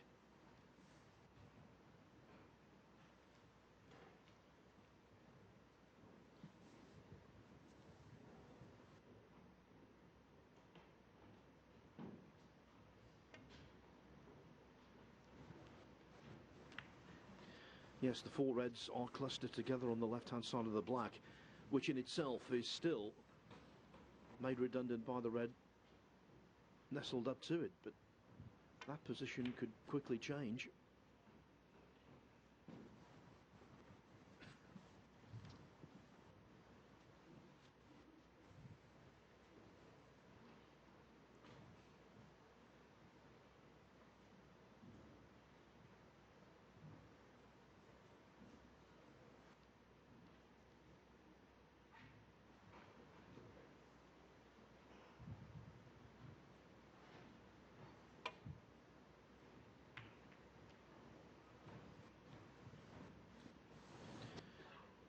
though, he's played a good safety there, Hawkins. By doing so, he's actually opened the table. He's freed the black and made those reds a little more accessible.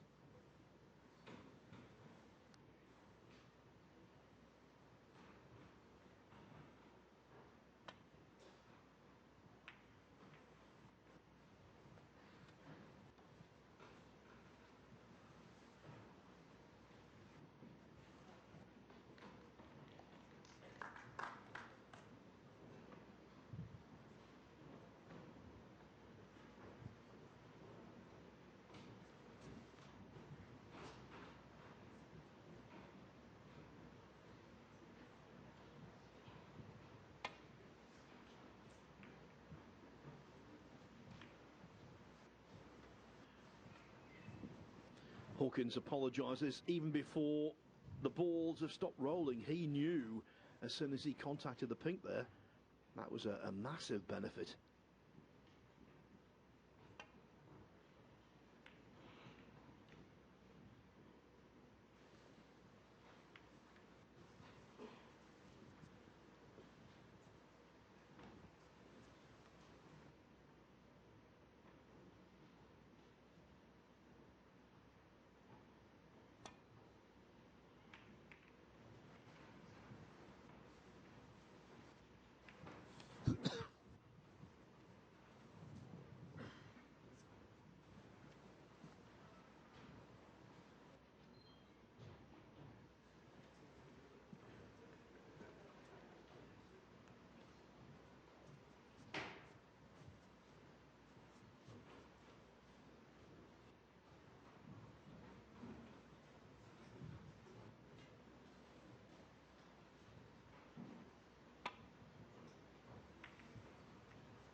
Robertson's potting and break building markedly improved from what had gone before in the previous frame.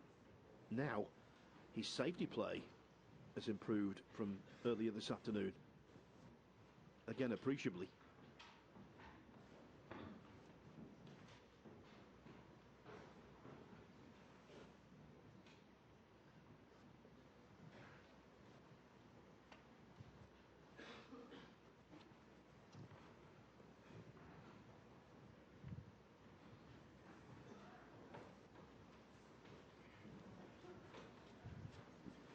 Red goes to middle. Now though, when I said the table might be conducive to a Robertson counter-attack, after several safeties it most certainly isn't.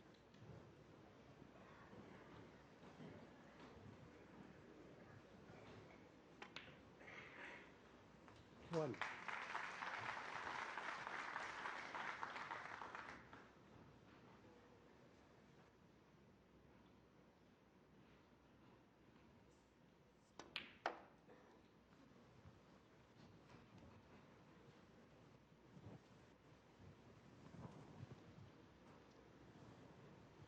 Six.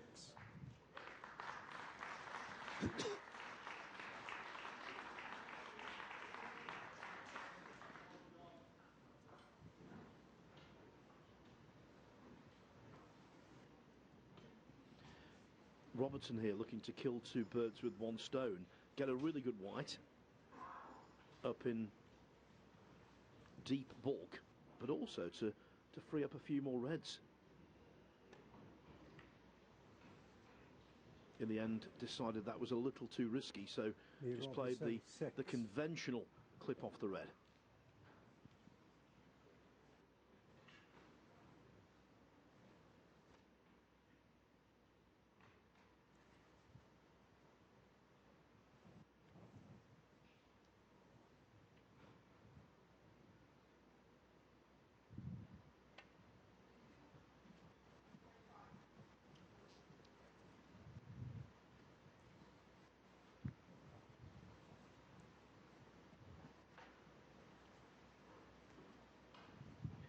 Robertson was never expecting too much from that.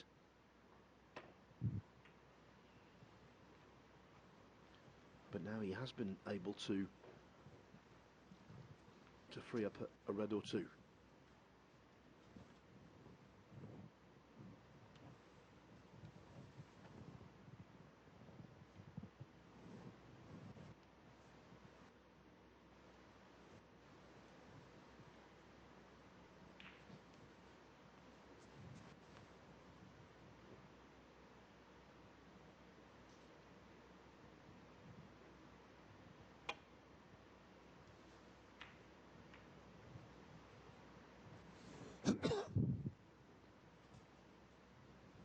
Now, does Robertson have the angle on this red to go into the 2 just to the right of the black? If he does, this frame could open in one fell swoop.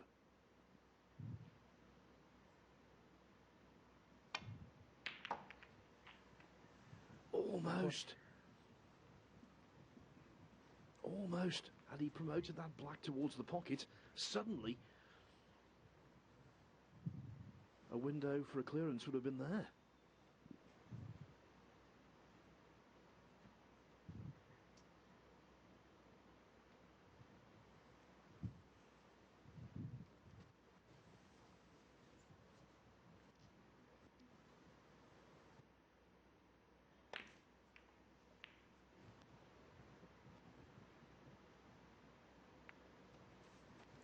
Hey, Robertson. What? Now, though, look at the table. Everything in play. Not a truly awkward ball in sight.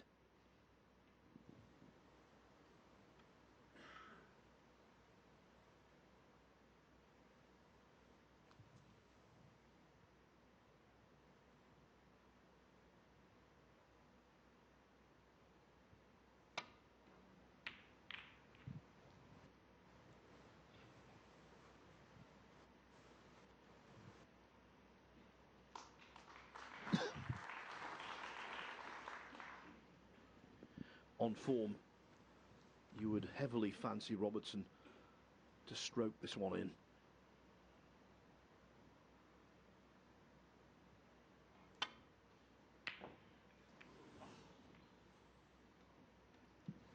These pockets, you know, they're quite unforgiving.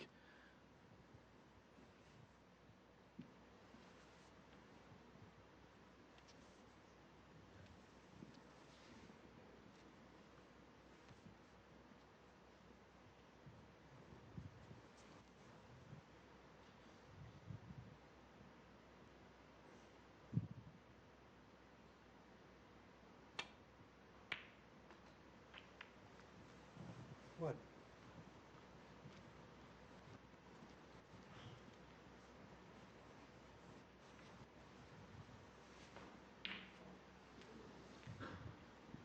Hawkins just a handful of pots away from re-establishing a 2-frame buffer zone.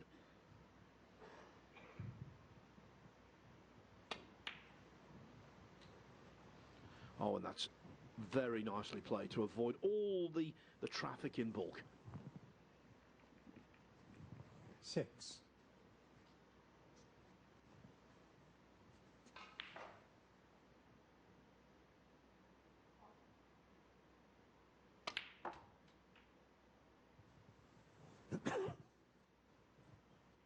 Seven.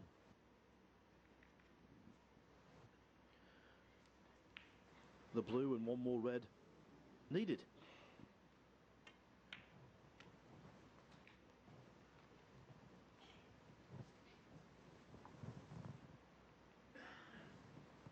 $12.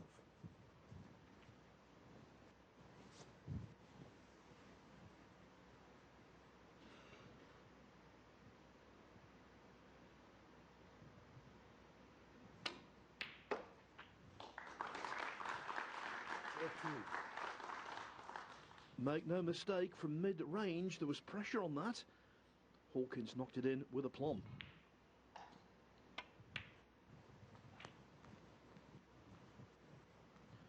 And so after that much more encouraging 13th frame for Neil Robertson, 18.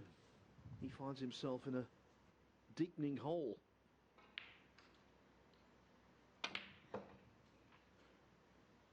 After 19. this, a possible 5 frames left. Australia's finest has to win 4 of them.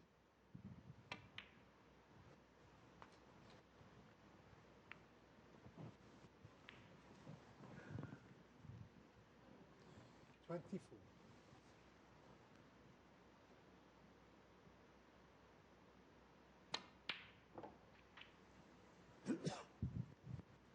25.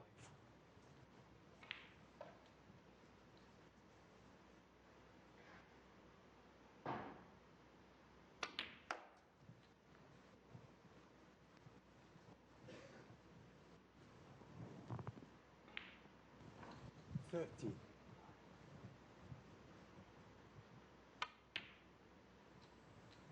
32.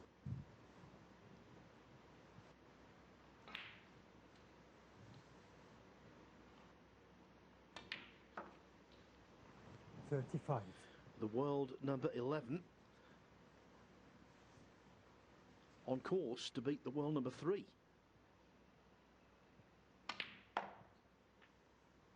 Robertson, the 39. top seed in this event because he's earned more ranking points this season than anyone else.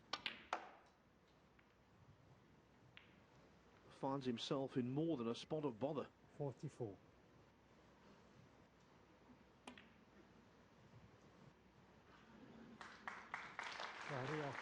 Good effort from Barry Hawkins. 6 frames played so far today. He's won 5 of them.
Thank you.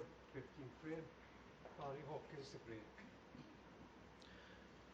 Barry Hawkins 2 frames away from what would be his 3rd appearance in a semi-final at the Tour Championship. This the 4th time he's qualified for this tournament, this elite event. Semi-finalist on debut in 2021. Led Ronnie O'Sullivan 9-6 in that match, lost 10-9.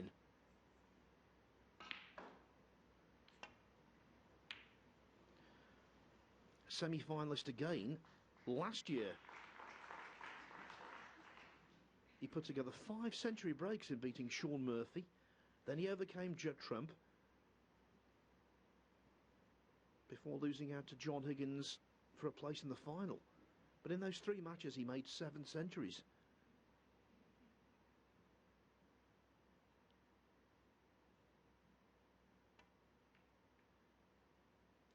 So looking to equal his personal best in a championship where only the very best convene.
As for Neil Robertson, he's the most successful player in the history of this tournament. He's won it twice, back to back. The only player to have his name engraved on the trophy on more than one occasion. Also runner-up in 2019.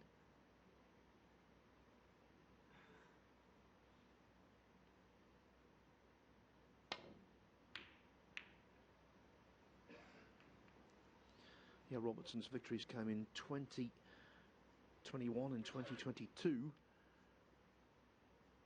Now, though, it's not about lifting the trophy yet. It's about giving you a chance, giving yourself the chance to progress. And boy, has he got to dig deep to do so. But this is a reasonable opportunity.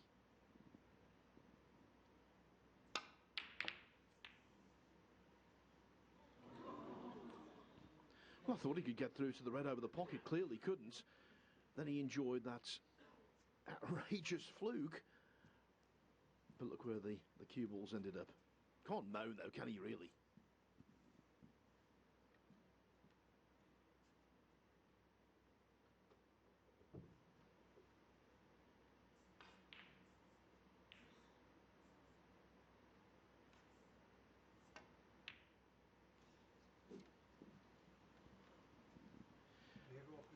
The second time today he's done that. You can hear the cue whipping through the air. It was a big ball to take on. That was a tough pot when you're absolutely at the peak of your powers, let alone when you're struggling, finding the game to be a trial, an ordeal.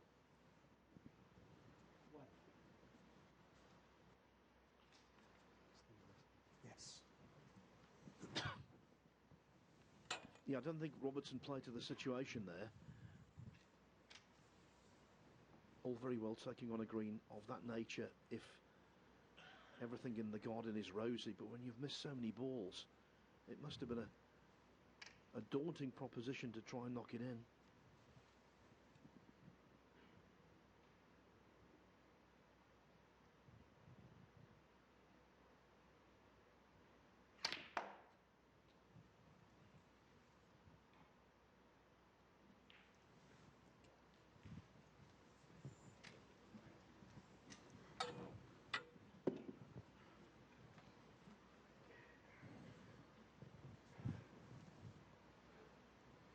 Three.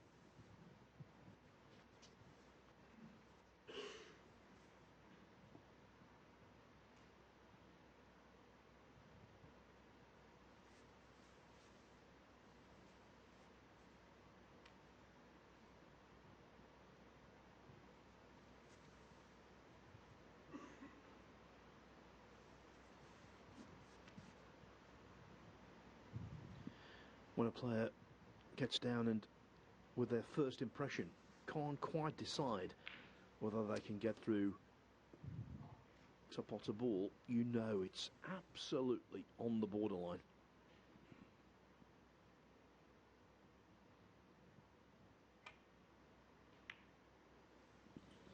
Hawkins elected to try and play that one with the help of side, and it backfired.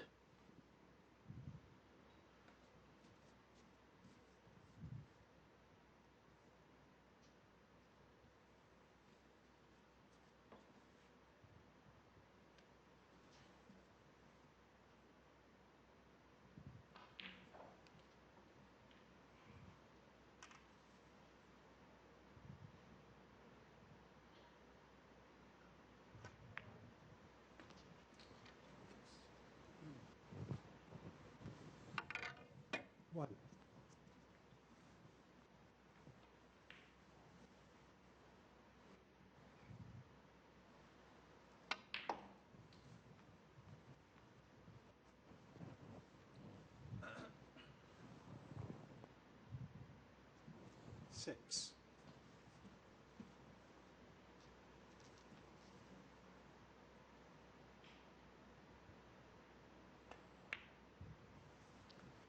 Seven.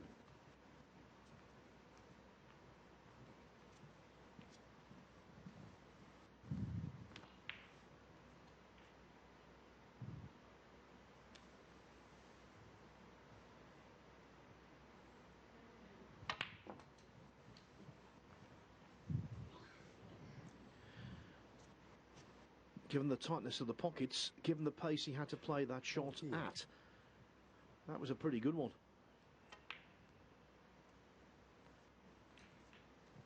15.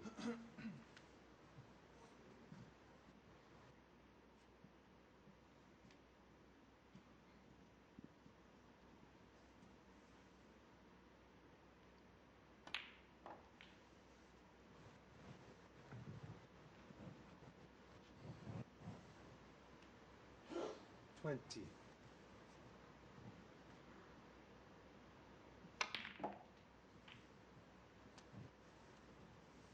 21. As the red and the pink went back down towards the middle pocket, the one thing Robertson wanted badly was the red to stop to allow the pink to be potable. He's got his wish.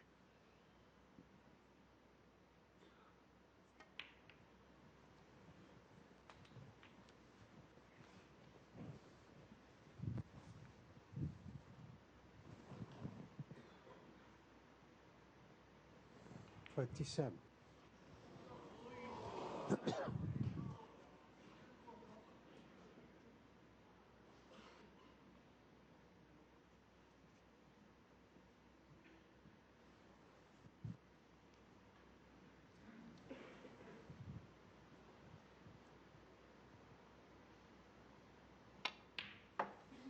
28.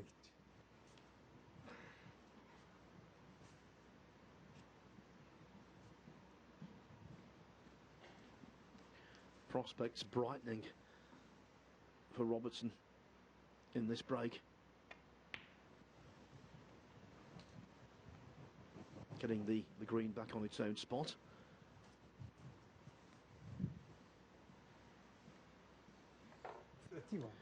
It's actually a very agreeable table.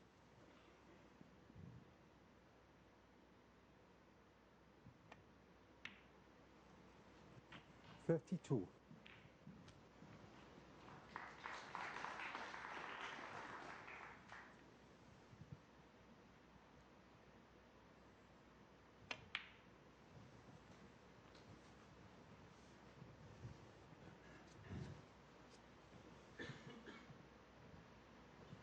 39.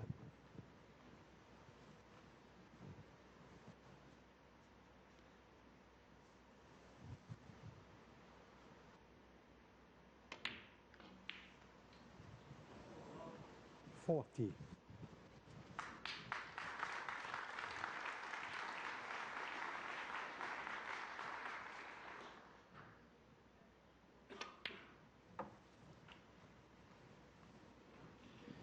I know he lost frame 14, but generally speaking, since the interval, 46. he's looked a lot more dependable.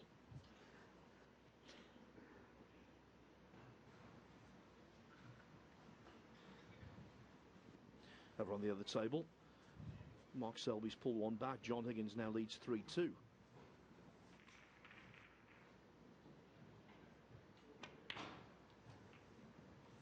$47.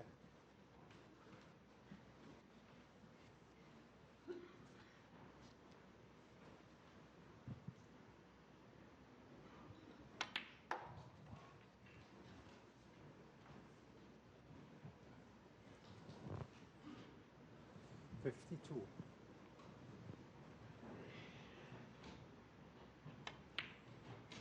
53. Quiet, please.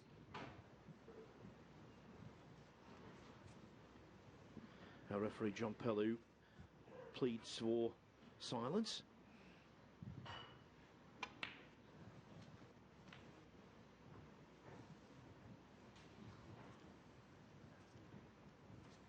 60.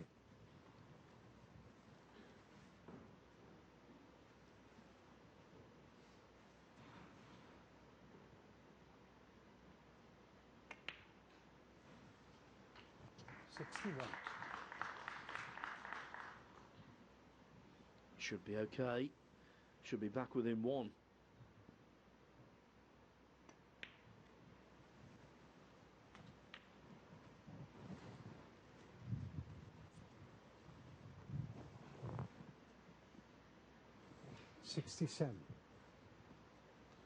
He was close to a century in frame 13, denied on the green. 68. There could be one forthcoming here, especially now.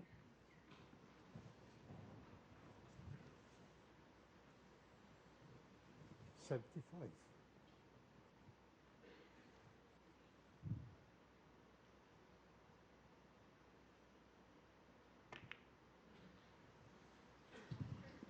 Again, Robertson breaks down in the 70s. It's 3/4 of a century. But the main job was to win that frame, and he won it well. Barry Hawkins leads 8-7 in a match that could well go the distance.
Go 16th frame, you're opposite the break.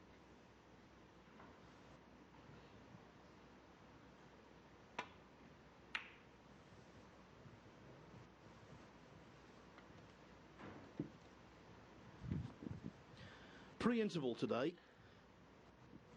Neil Robertson was missing all sorts. Since the interval, he's looked an awful lot better, but the fact remains he's a frame behind as the end of the match draws ever closer.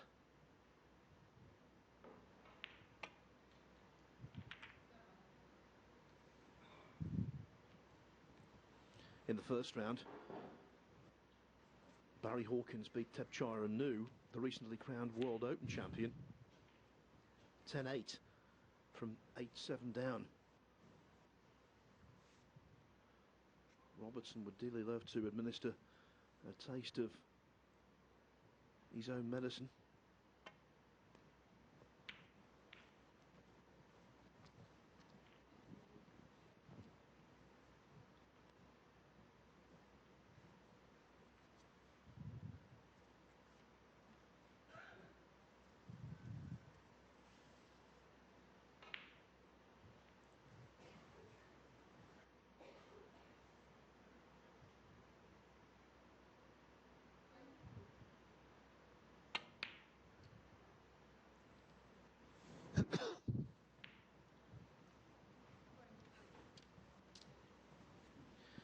Never looked on track. He obviously played that because he thought he could do so without any fear of leaving anything, but maybe he has.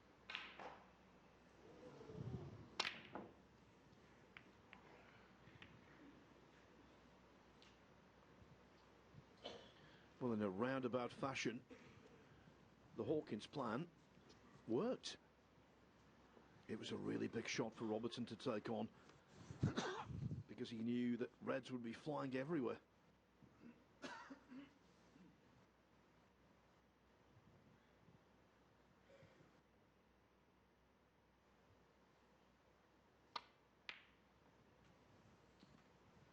One.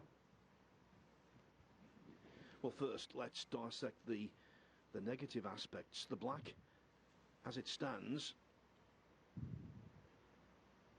is out of the way. The blue off its spot also.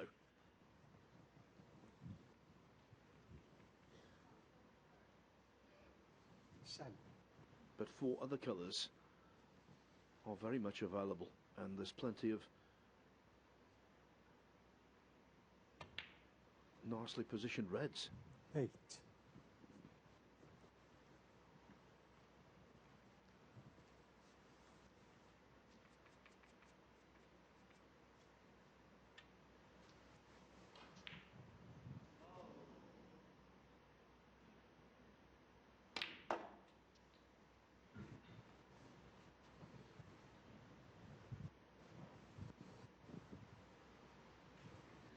Twelve.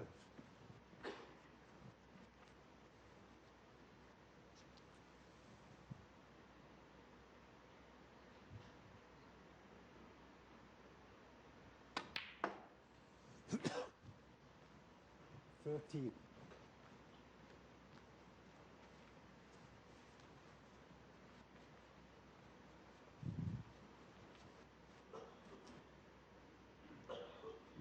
When you've got only one high value colour to zone in on, the onus is on very precise positional play.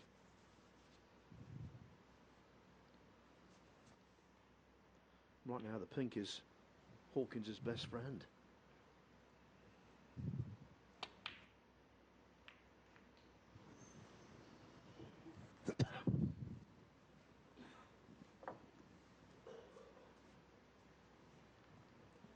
Nineteen.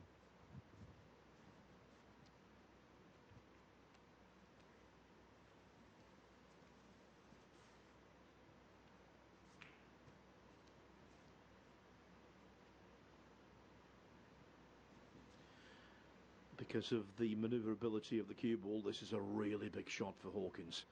Pressure ball. Pulled off with great confidence, that.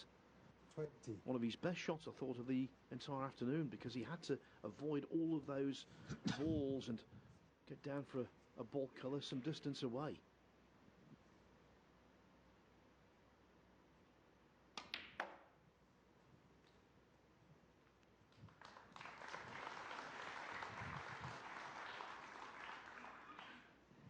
Twenty-three.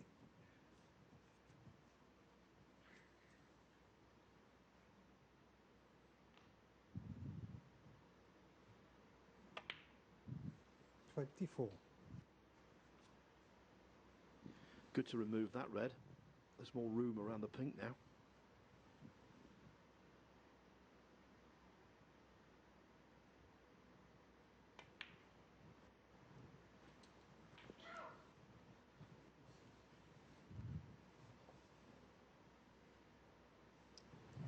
Thirty.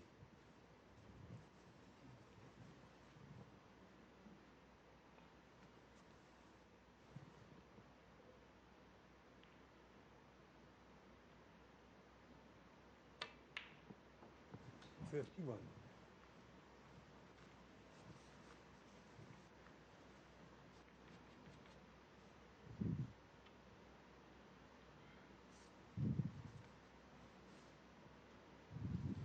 Robertson knows only too well that it's best that you stay in your chair prepared to get back to the table, but in his heart of hearts he must be very worried. After this visit it's going to be 9-7. 37.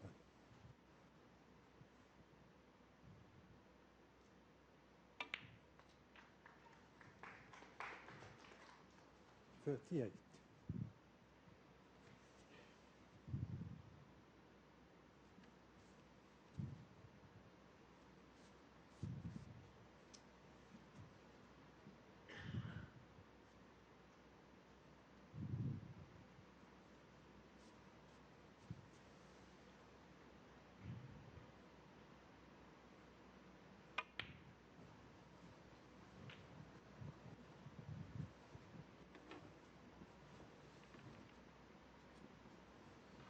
44.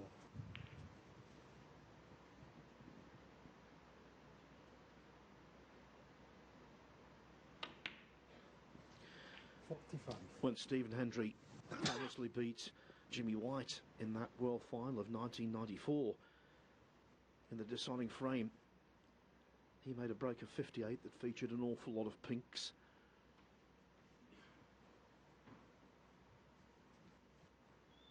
This pink is the most difficult he's had to knock in so far.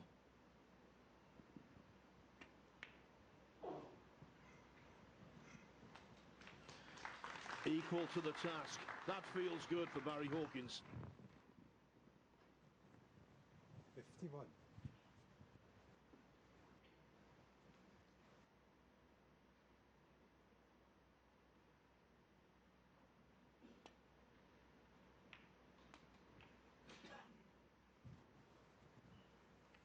52.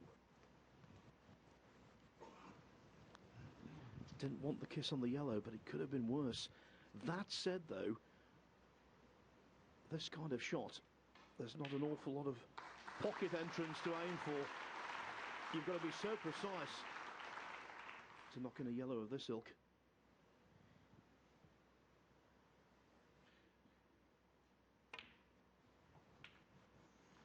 It tried to stay out, didn't it? 54.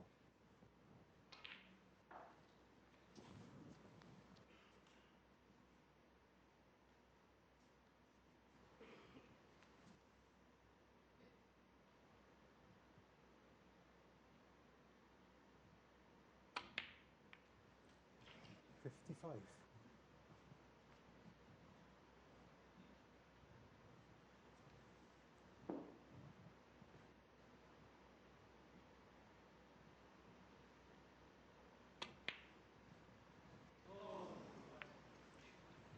'Hawkins. And the pink that had been his best friend suddenly becomes a thorn in his side.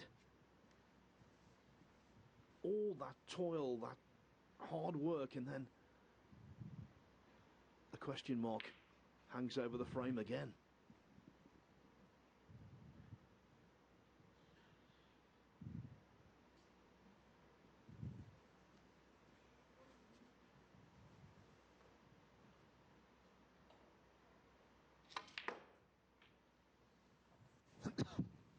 One.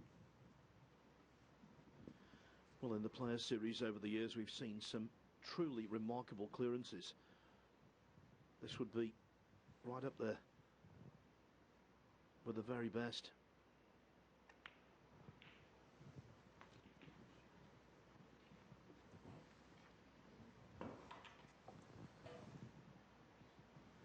Seven.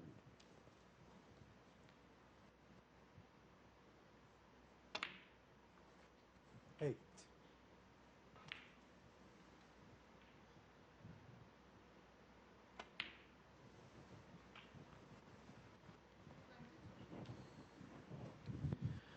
Not a bad angle at all, you know. 14.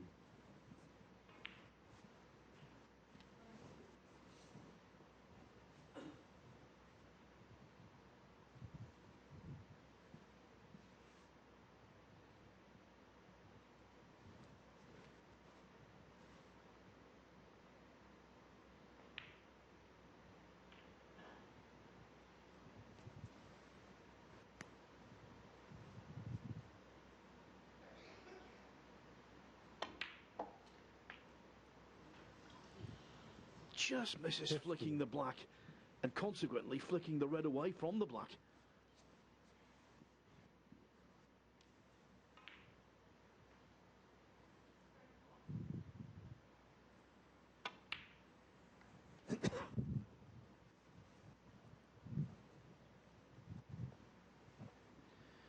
Played that one really well, though.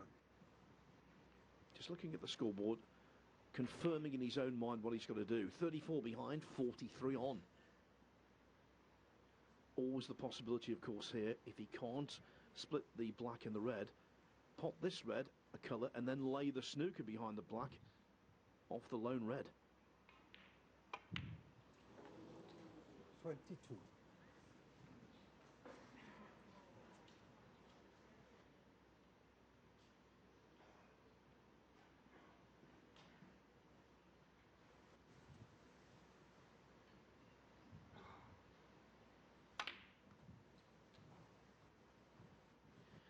Yeah, that's his modus operandi. 26. But he wanted the cue ball more off the top cushion to be able to stun.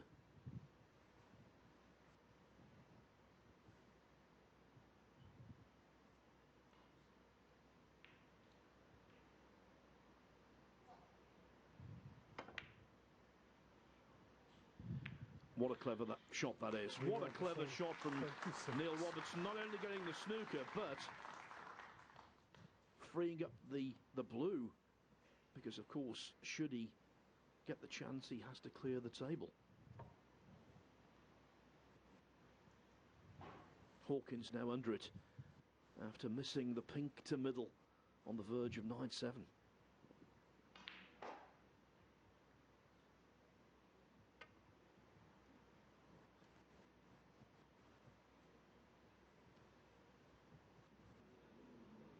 Foul and a miss for Neil Robertson. Hawkins remains rooted to the spot. But would you believe, I think he's left the gap for the red to go.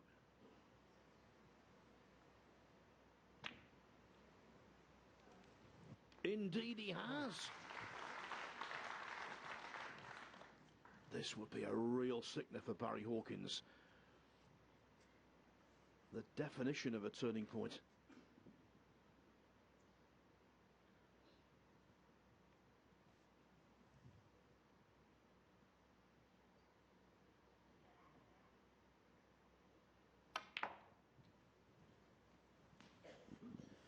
And now the clear-minded thinking of Robertson to get that blue in open play 6. has paid rich dividends.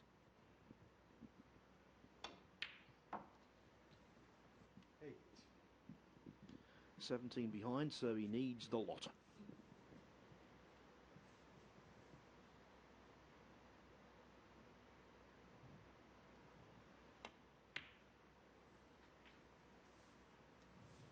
Lamb.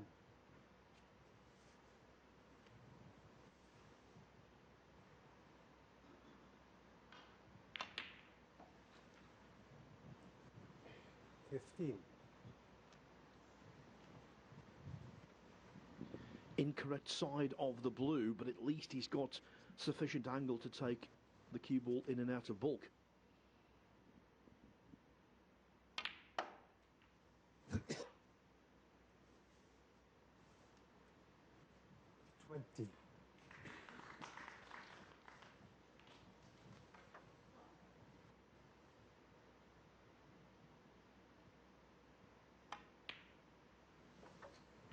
$26.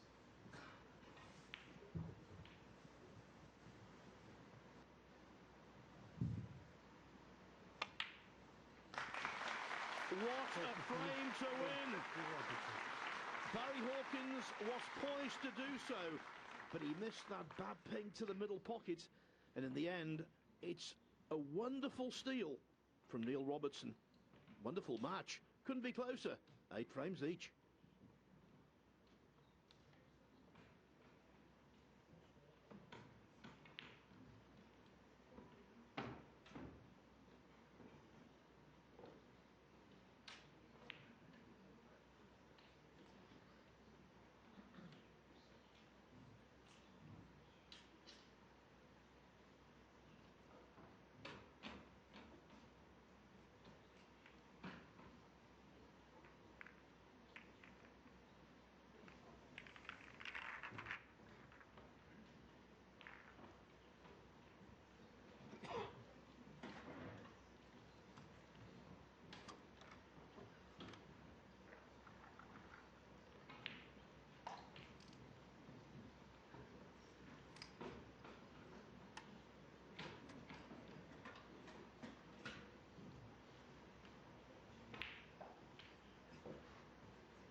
settle down, please.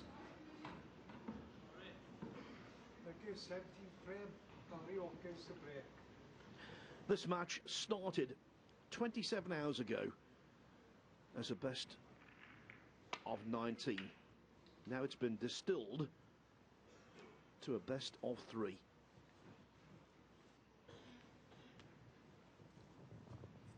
And at this precise moment, there's no doubt in my mind, Robertson is feeling the better of the two. That wasn't always the case this afternoon, far from it. It's been a session of mistakes, of twists and turns. The only thing we can say for sure is that at the end of this match, one of these players will be feeling very dejected because both have had an abundance of chances.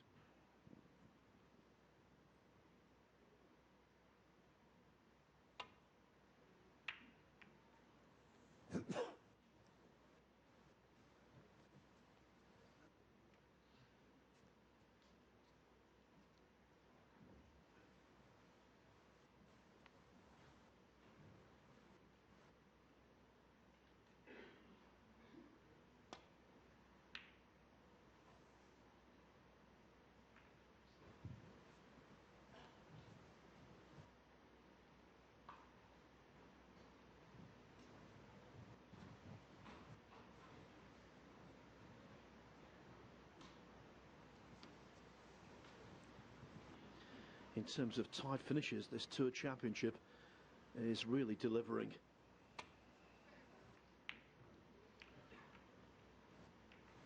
But that shot didn't deliver. Oh dear. What a colossal blunder.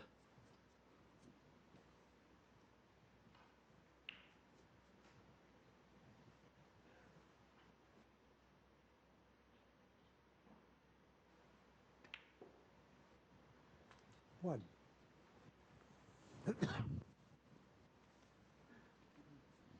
It really is amazing. How many times do you see a player steal a frame from nowhere and then almost immediately at the start of the next frame be handed a really good opportunity? 6.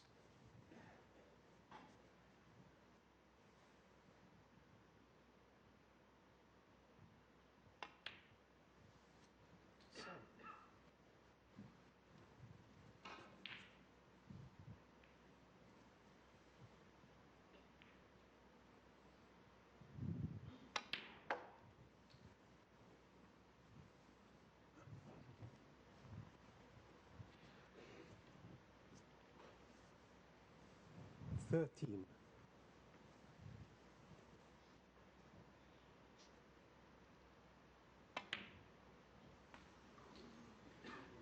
14. Just about accurate enough, caught a lot of that far jaw. It wriggled and wobbled around in the jaws for a split second.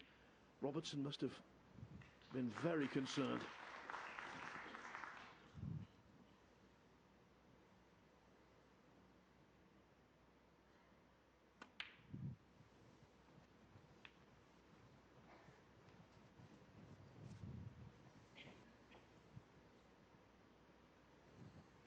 Nineteen.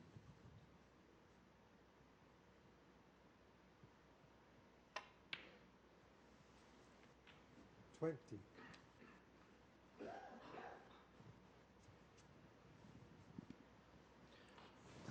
Just weighing up the situation, trying to see if there's any balls that might flick in. Occupational hazard, of course, when you go into the bunch. Sometimes you knock a red in very unluckily. He reduced the likelihood of that happening by playing it at moderate pace. The only problem, of course, the split wasn't as extensive. He clearly saw the red that's closest to the top right-hand pocket heading that way, and he was right.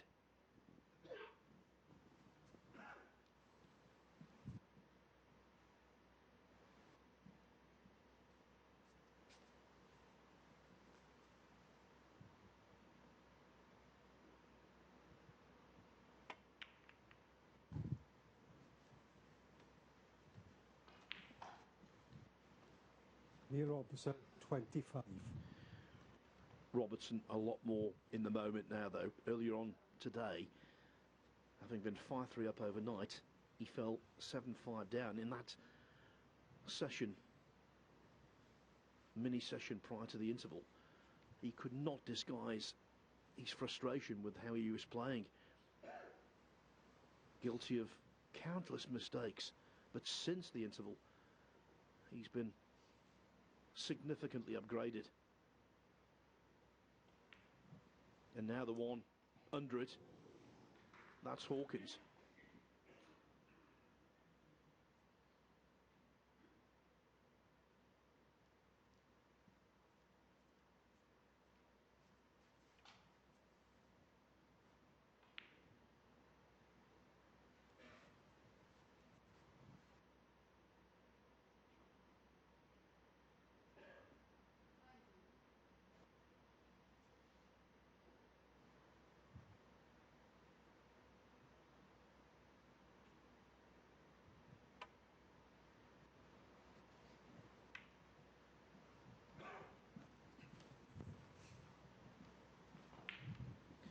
There was no return to balk.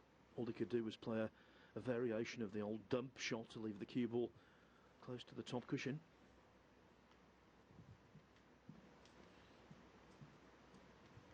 He knows that Robertson, during the course of this match, has been unable to resist temptation. He's tried certain shots that have been very low percentage.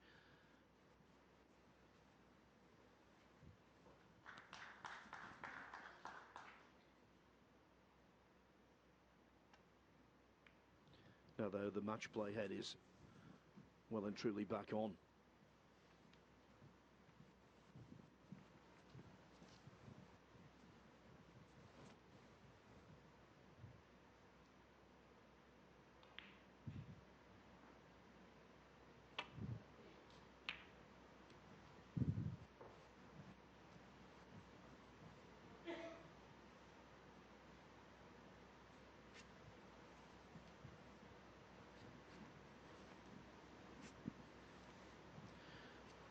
Robertson, of course, dynamite over his career from distance, but sometimes when there's nothing in terms of a reward for potting a red, it's not worth the risk.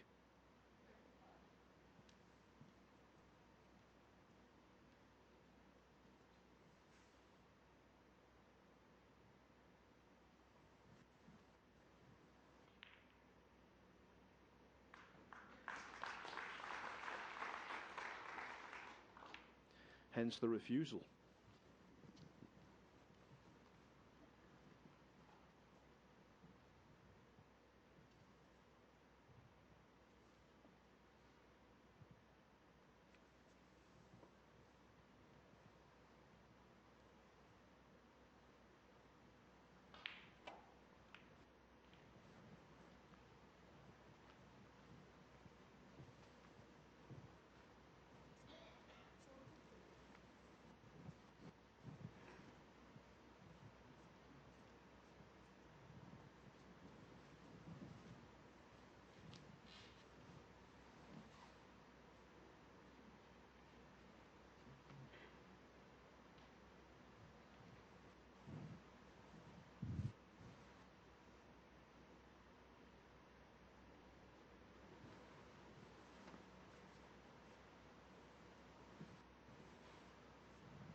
Earlier this afternoon, when he lost those 4 frames in succession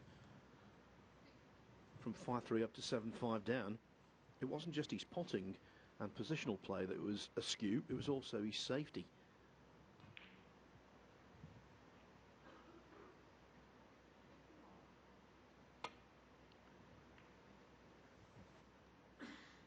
Robertson doing much better now in that regard.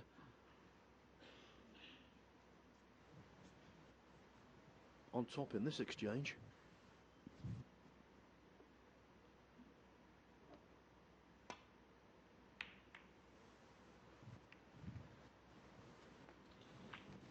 Four. 6. But no one can Hawkins. legislate for that.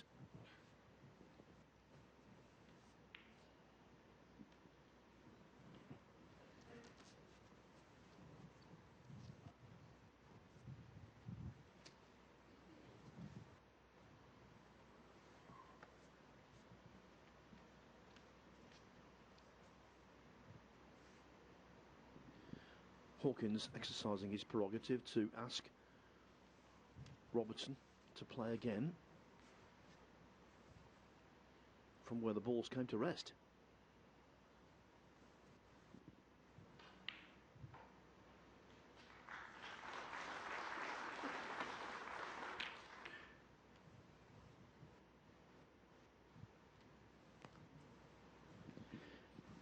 And that's exactly like what happened in the first frame today. Robertson plays what might seem to be a reasonable safety in terms of getting the white back into bulk, but he leaves a red on. In frame 9 earlier, Hawkins made 98. He would love something similar here.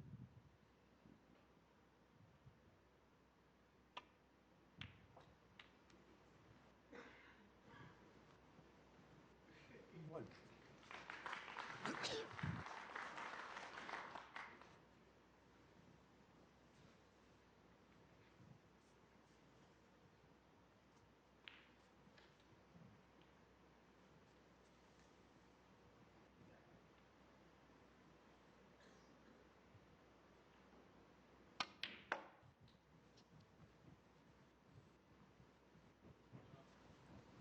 The key for Hawkins, not dwell 4. on what happened in the previous frame, not dwell on his mistake when he was on the threshold of leading 9-7.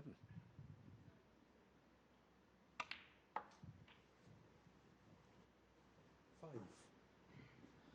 Treat it as water under the bridge, but of course we know in snooker that's so difficult.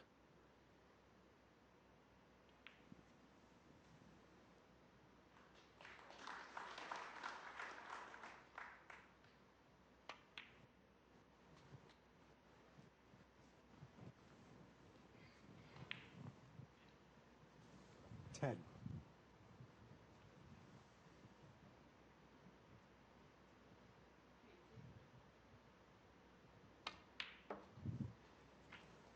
Eleven.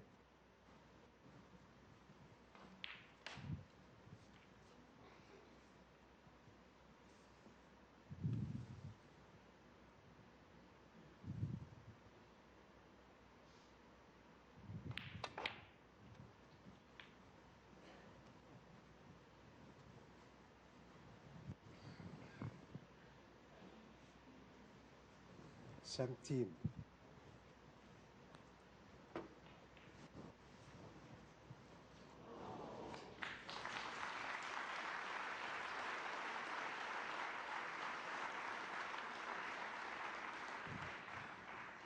18. Badly timed oohs and ahs from the other table. John Higgins broke down on a break of 87 in frame 7 to lead Mark Selby 4-3. One more frame to go in that session this afternoon.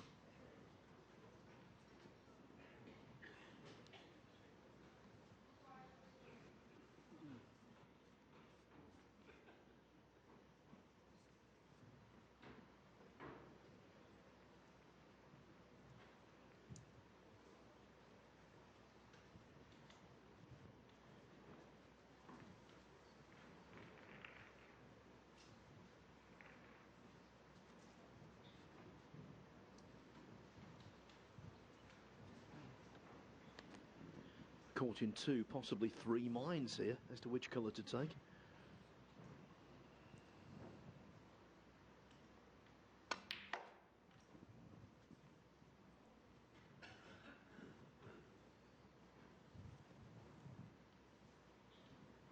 $20.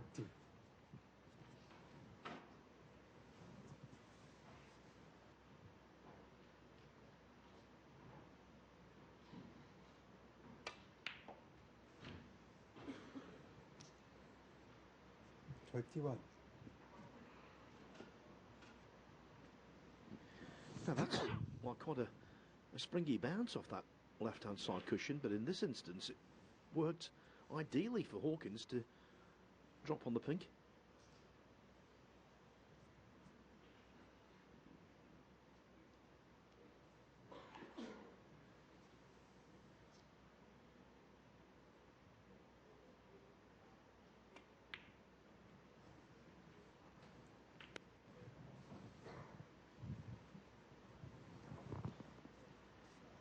$27.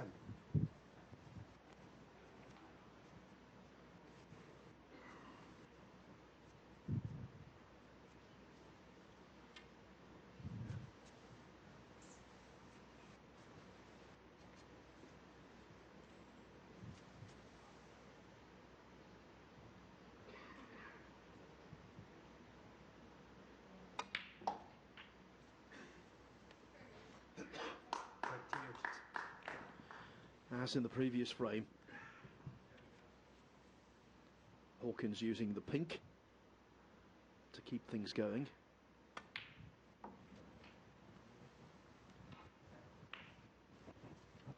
The one major thing he hopes isn't repeated from frame 16, missing the pink on the verge of getting the job done. 34.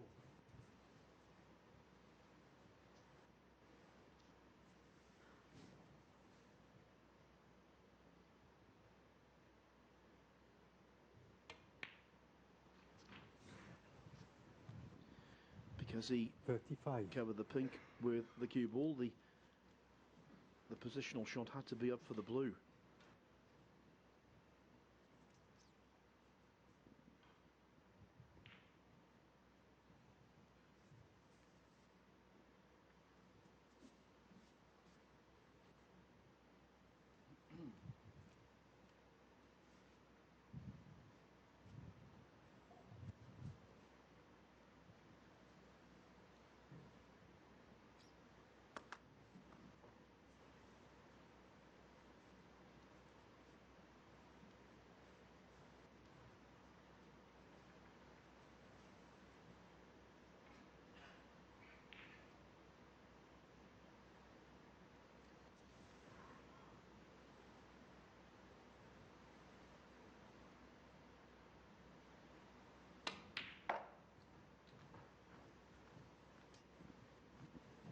Can't be upset with that one.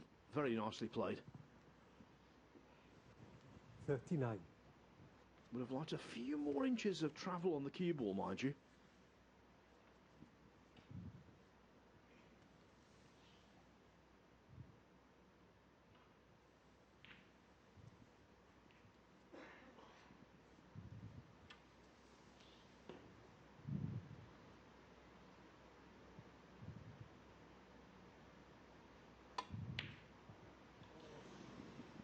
Yeah, just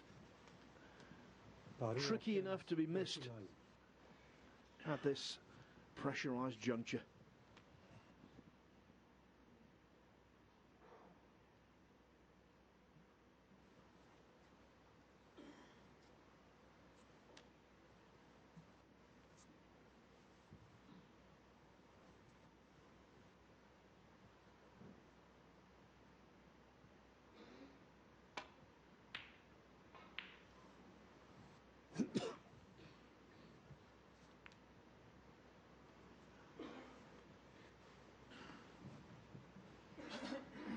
Well, you might say that was a good flick to get cover behind the brown on one red, but of course there's no cover on the other red.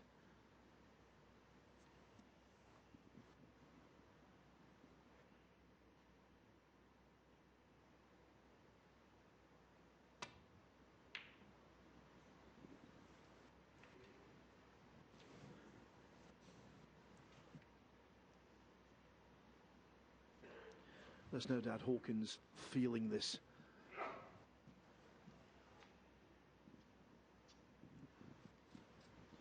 It's such a massive prize, a Tour Championship semi-final.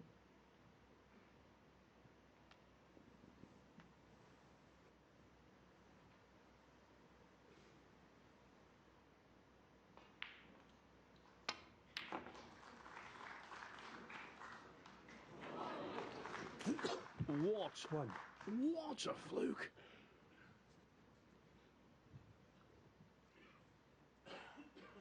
Gargantuan slice of luck for Neil Robertson.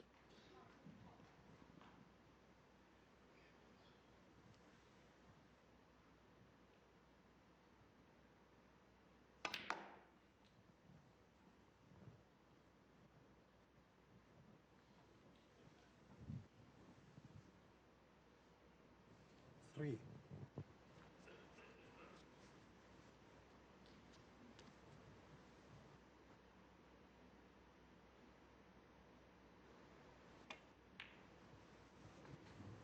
Four.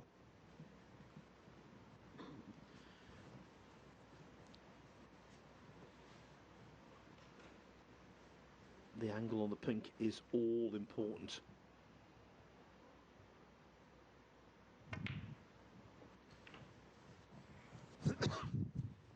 Didn't want that kind of flick, so we'll have to wait. 10.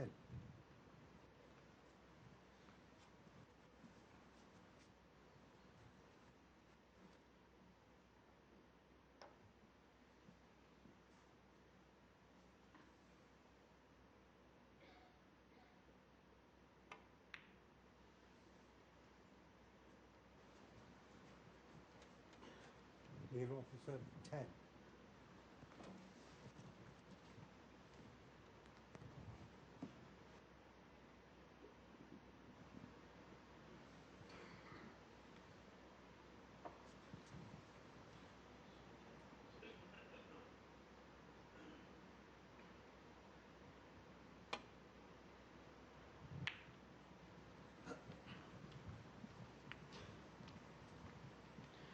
Now this is one of those deceptive camera angles. You might think, well, has Hawkins left the red to middle? The answer is no.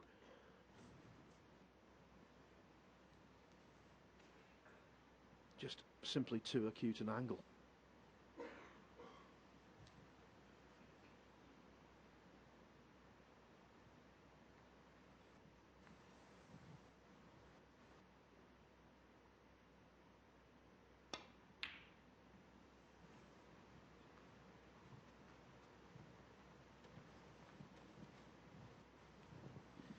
It's been an afternoon of very intense snooker on both tables.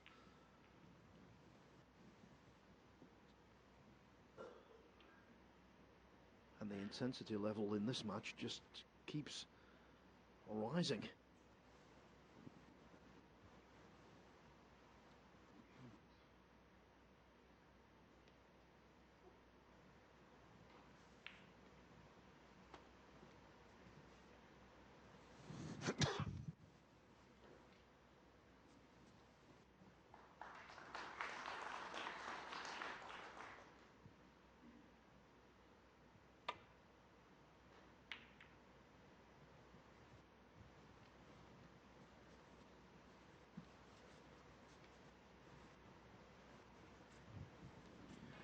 Hawkins will gladly settle for that.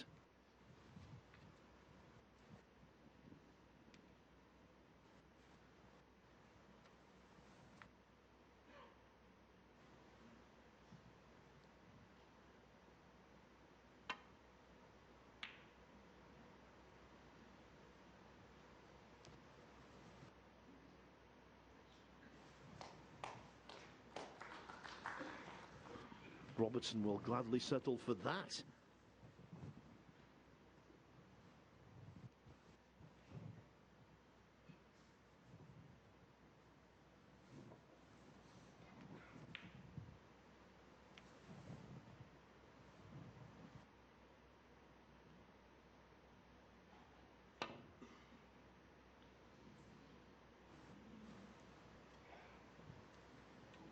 foul and a miss. 4, Neil Robertson.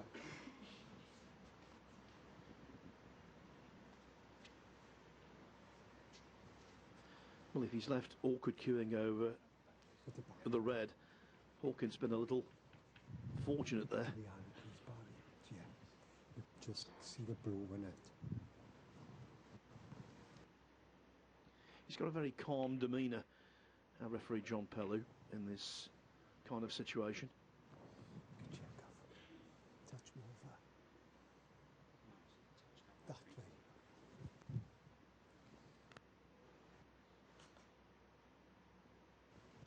Check off. Yeah. Yeah. Thank you.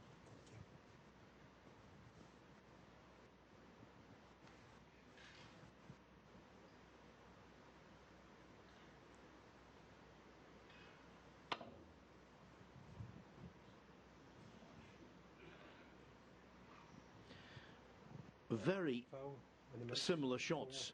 4, Neil Robertson. The only difference, the first attempt, the cue ball hit the far jaw of the middle pocket. This time hits the near jaw.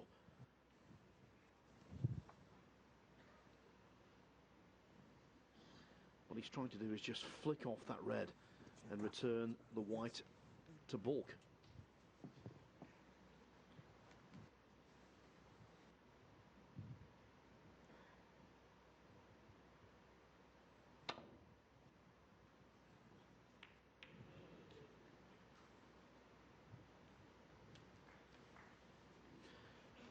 That could, for Hawkins, have been worse.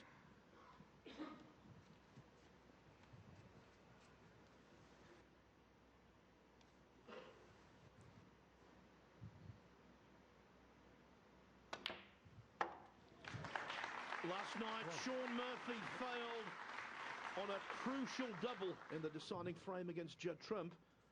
Robertson thumps that one in.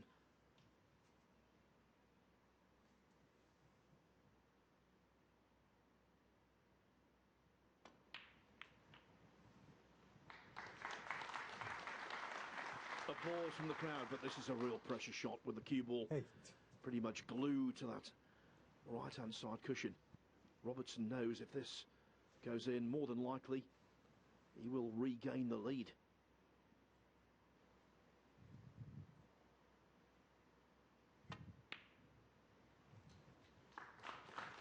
Nine.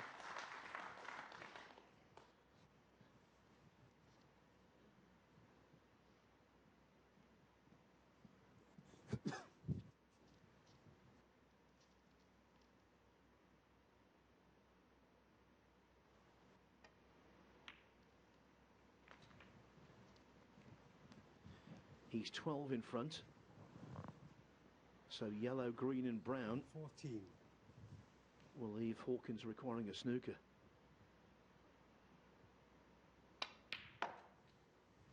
$16.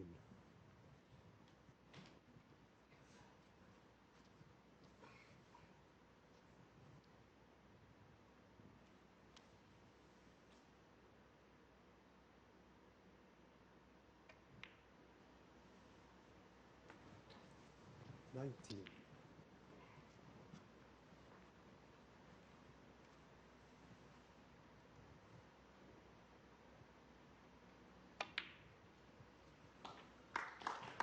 Stoic, resolute.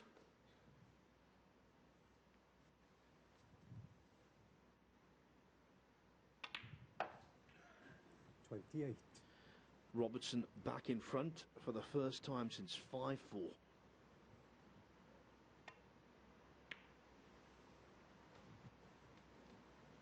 Robertson, 28 and 4. This match conceivably could have been over by now. Barry Hawkins could have won it.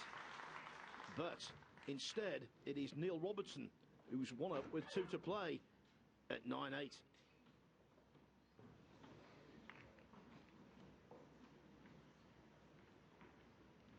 Quite as possible, please.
Gentlemen, please, there's a game on the other table. The voices are carrying. Thank you.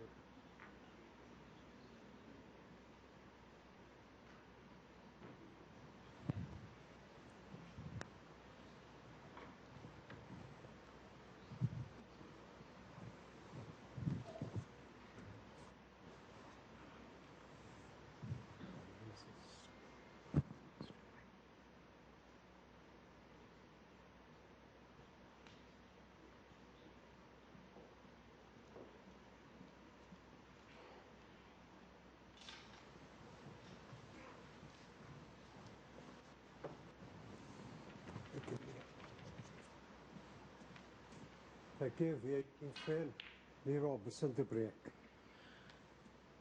Has momentum shifted for good? Can Robertson cross the line? Or will there be another shift?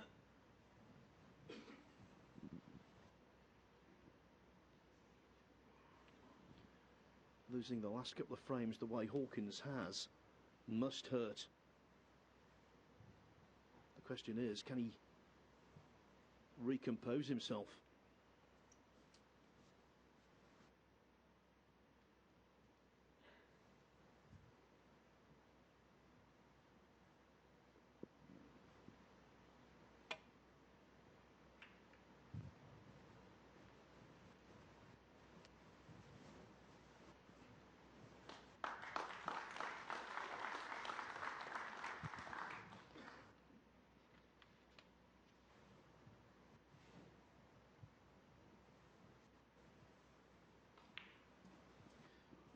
This is their 22nd meeting on the Pro Tour.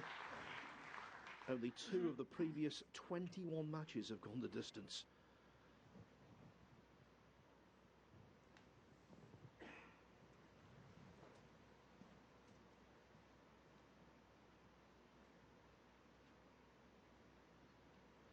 What a treat. Okay, earlier on today the standard was pretty poor, to be absolutely frank. But since the interval, it's been really gripping stuff.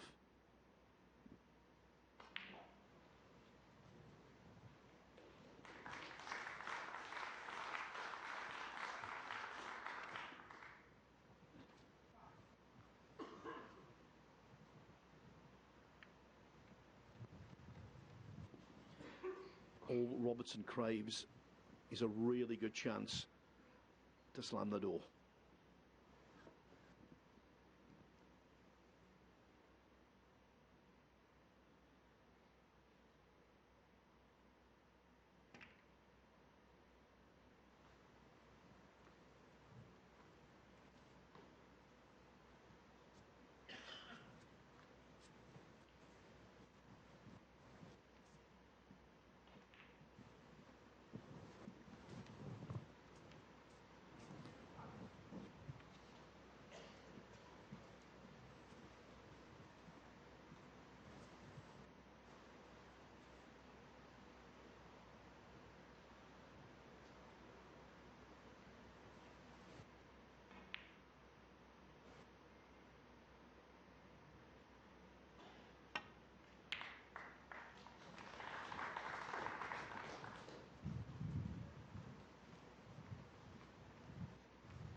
Potting this kind of ball under this kind of pressure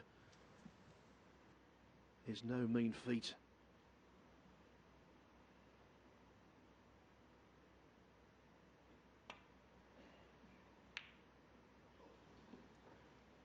Consequently, I'm not surprised.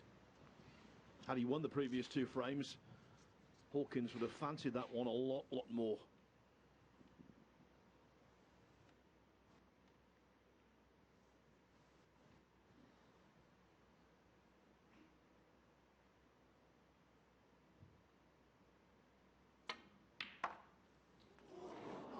Foul for Barry Hawkins. No, that wasn't a gross error by any means. It was a really good knock. Really good pot on the red, with the cube also tight to the side cushion.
Pre-interval today, Robertson was unrecognisable. Since the interval, he's looked like his old self. Okay, a few errors have crept in, but the improvement he so badly needed has been there.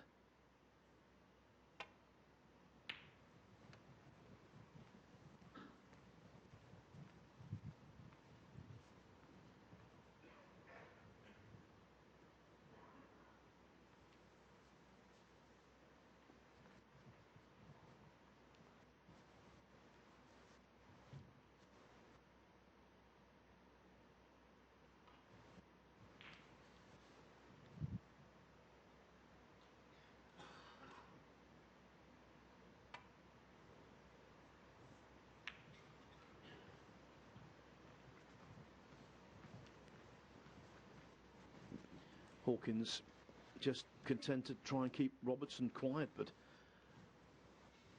he might find himself in a spot of bother after this.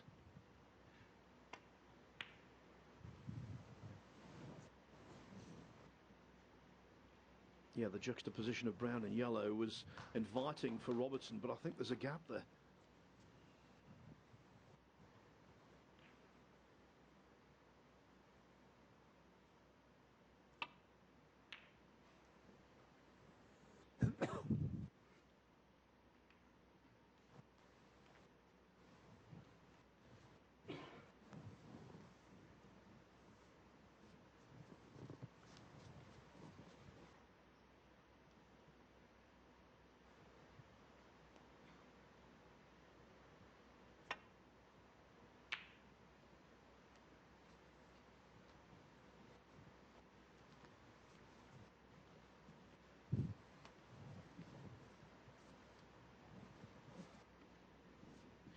Cagey start to frame 18.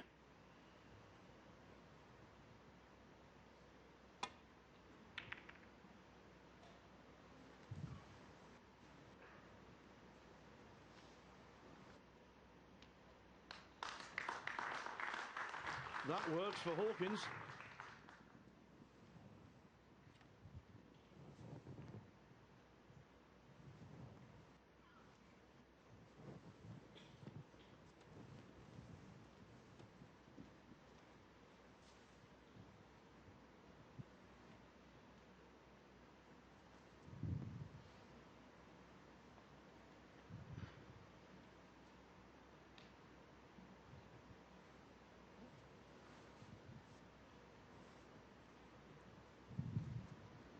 Robertson knows he has to be really careful here.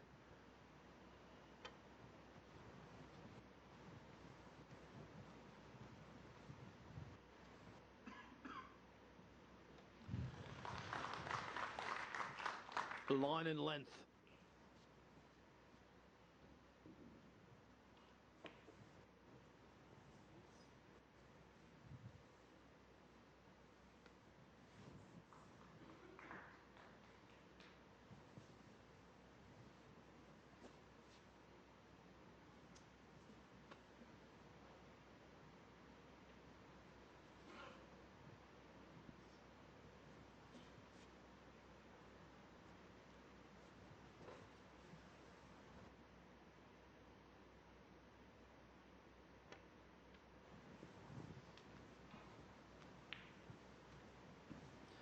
It's got the feel of a decider, this.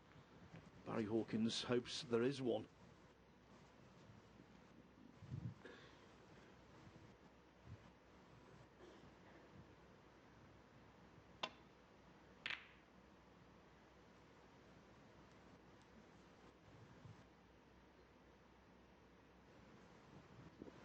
Oh, what a peach.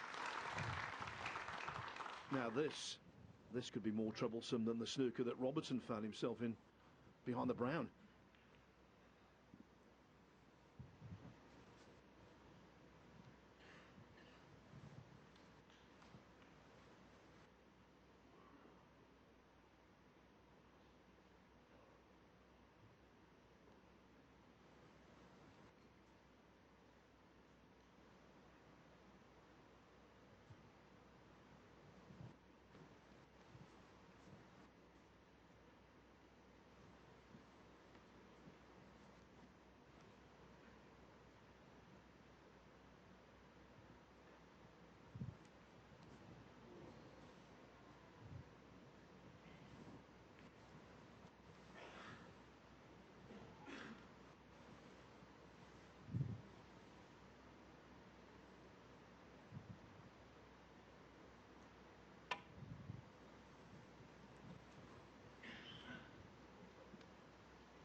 Hawkins frowns.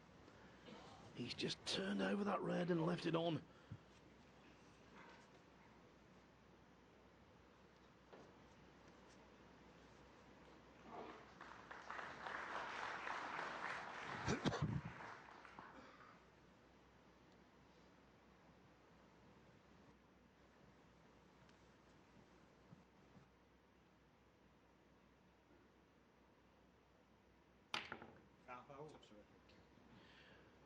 Foul. 4 body lock-ins. The referee and Neil Robertson saying foul shot simultaneously. What a break for Hawkins that was.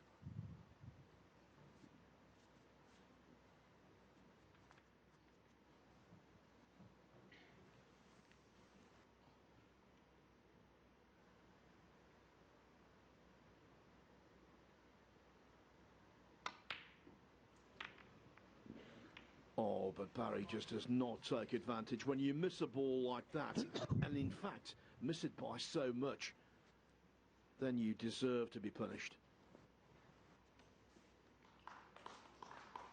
The pendulum had swung, but he didn't take advantage. And now Robertson. Hungry for success.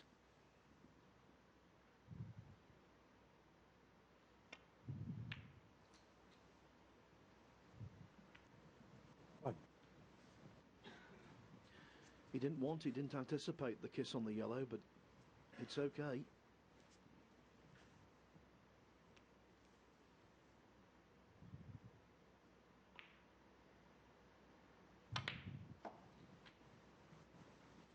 He's a really good clincher, Robertson. A really reliable finisher. Will that be the case here?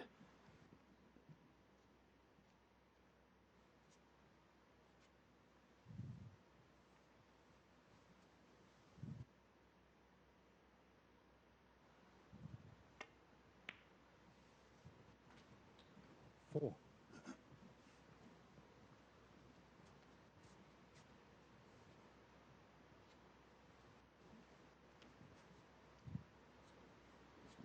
There were times this afternoon when I must admit I thought that Robertson would lose. He was playing so poorly, especially in that spell from 5-3 up to 7-5 down.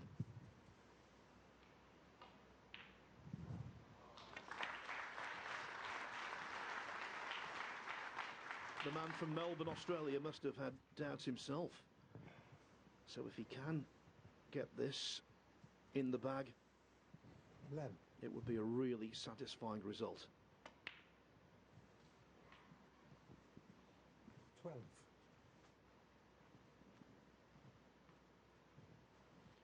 Trying to convert his 91st ranking event quarter-final into his 57th semi-final.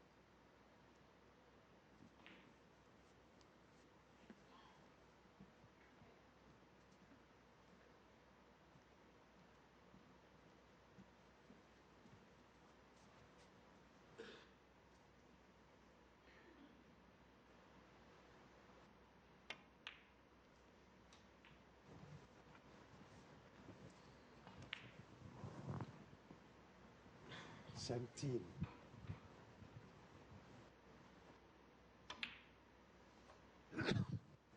18. Yes.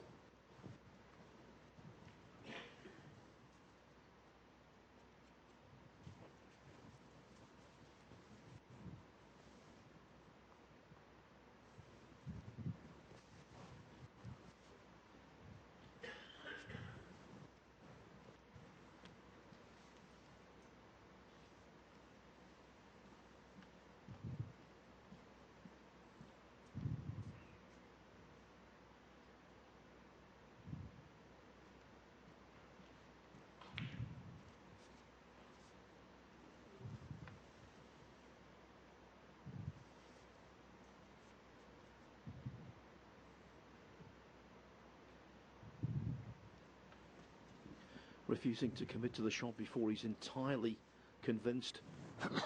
Doesn't want to be in two minds. All about commitment.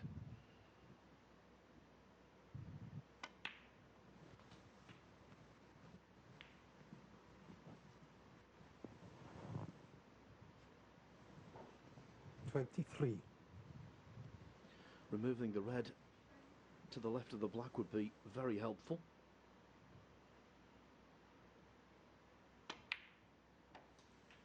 $24.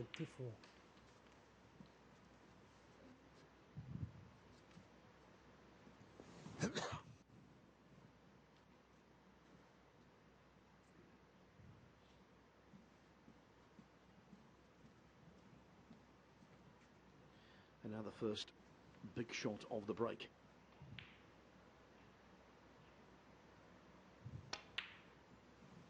Oh, examination passed with flying colours.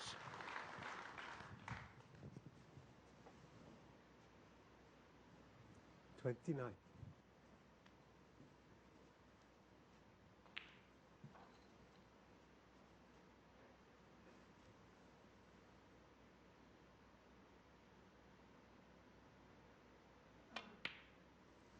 $30.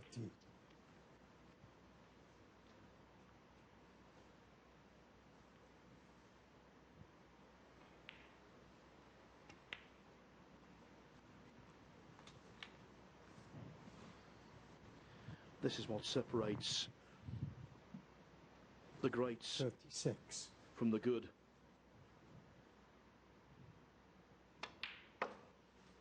Being able to perform like this in the crunch. And in Robertson's case today, when he's not got full ammunition.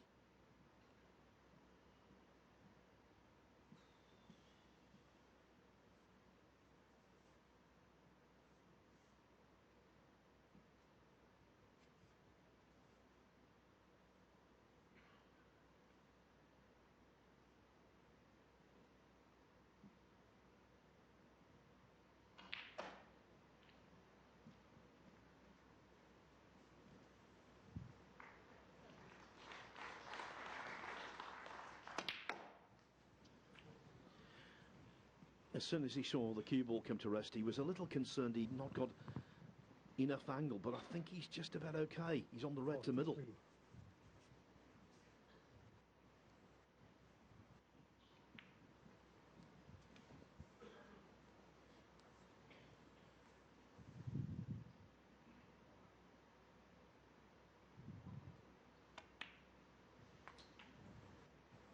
43. $44.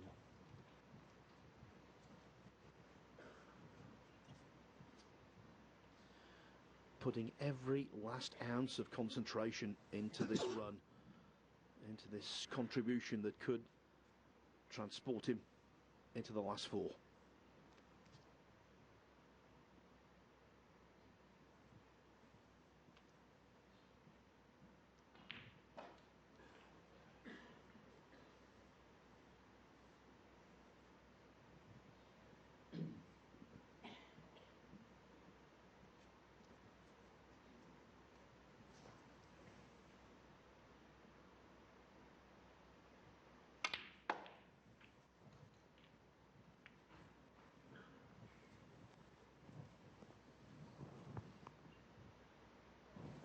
$50. Not there yet. The pockets this week haven't been overly generous. A red like this down the top cushion. What a knee knocker that would be.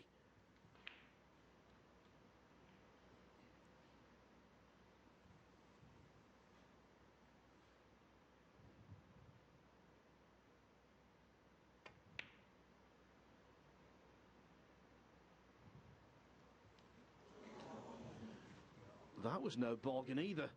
So renewed hope for 50. Hawkins.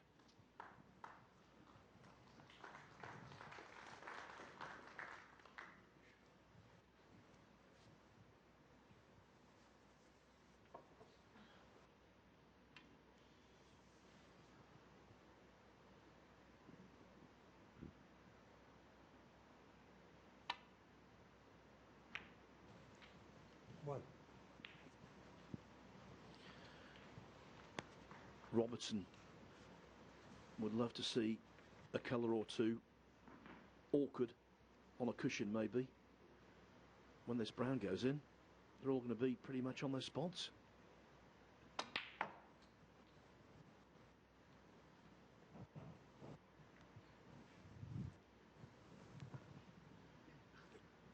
And 5. that's why Robertson will breathe a sigh of relief.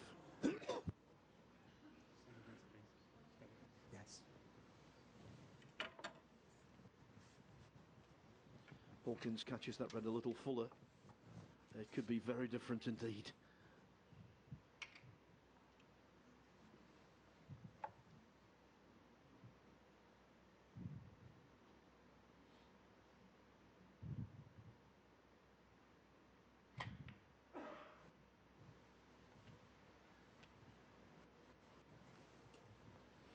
$37 the difference, 59 still available.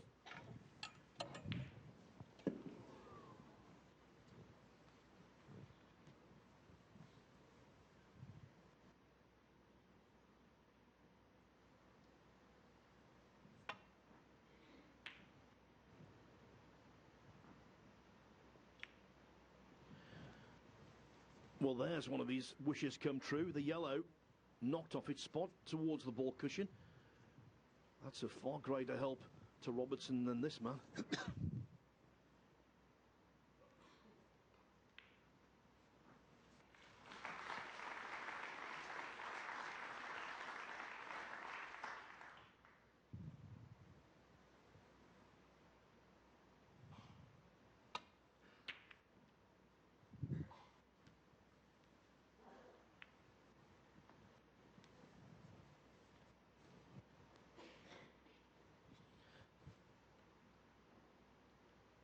Ironically, the yellow now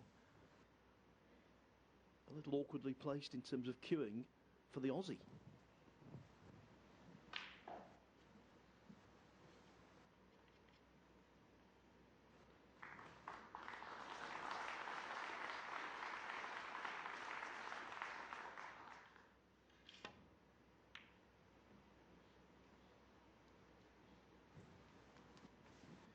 Seems to me, though, that Robertson, as he plays another fine shot, has got the calmness and serenity he didn't have, certainly at the start of the afternoon.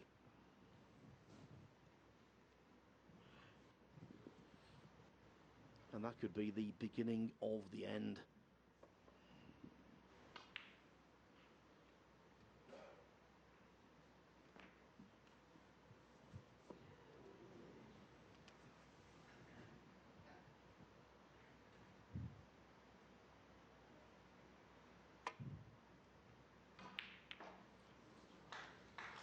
Foul. And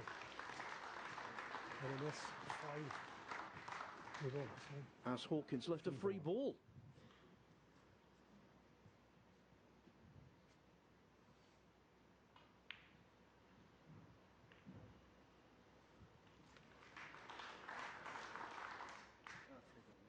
Yes. Just checking that John Pello did say free ball. And now the Blues in. What a calamitous free ball to leave.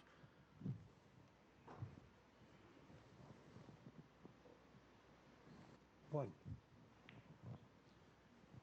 Robertson can now touch victory. It seems to me just one more piece of good solid cueing required. That's on this pink.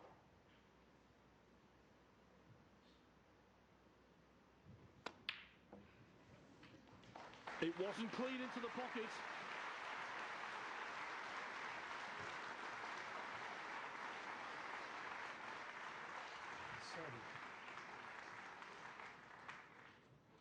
Robertson looks at the scoreboard. It tells him he's nearly there, but of course with the pink going back on its spot, the red he wanted a pot won't go. And this with the rest. Always tricky regardless of circumstance.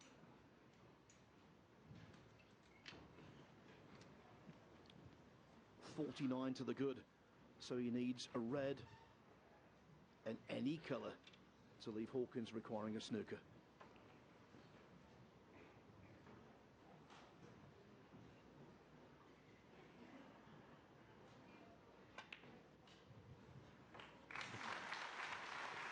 cometh the hour, cometh the man. 8. Earlier today, Robertson could not pot a thing. He was missing so much it was hard to credit. But under pressure there, what a good ball to knock in. Quite as possible, please, on your way out. Thank you. The John Higgins match against Mark Selby. The first session is over. Higgins leads 5-3. Some members of the audience leaving, but the overwhelming majority staying to see the end of this one.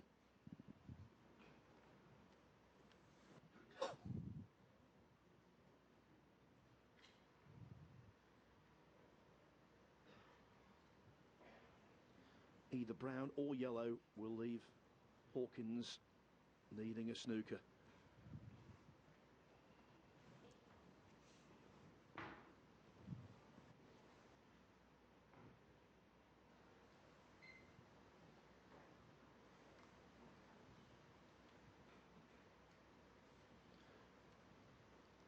Robertson, understandably indecisive.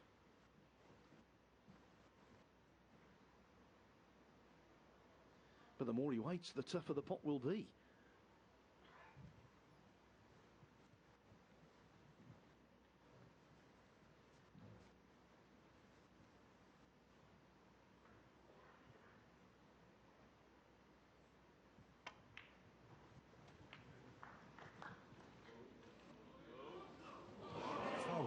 You cannot make it up, can you? You cannot make it up. For Barry Hawkins. A simply incredible turn of events.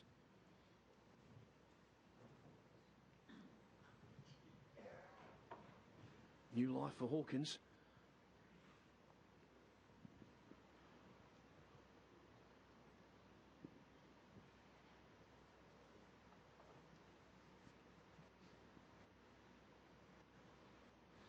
Well, if he can pull this frame out of the fire, the boot's on the other foot.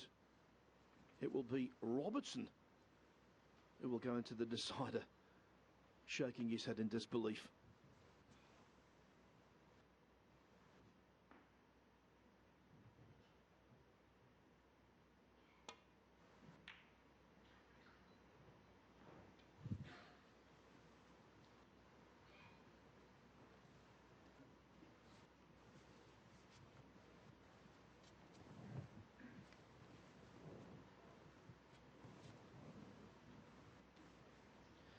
It's been that kind of match.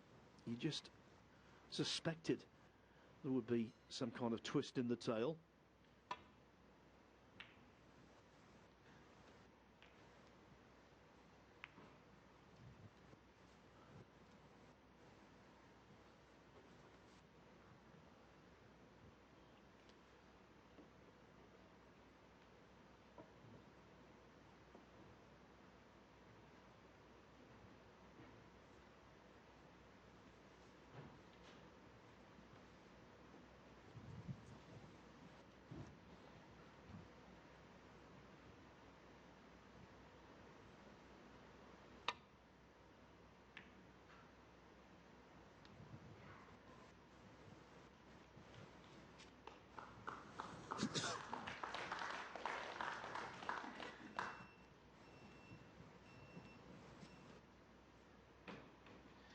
Not the correct time for a mobile phone to go off.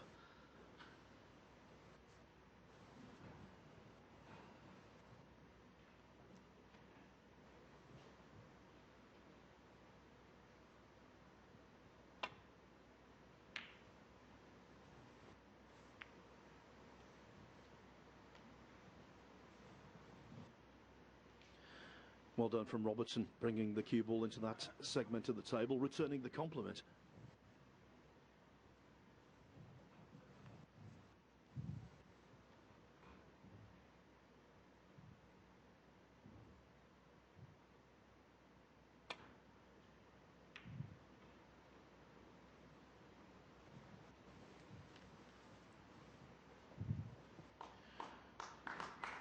Hawkins looking to see whether there's a gap.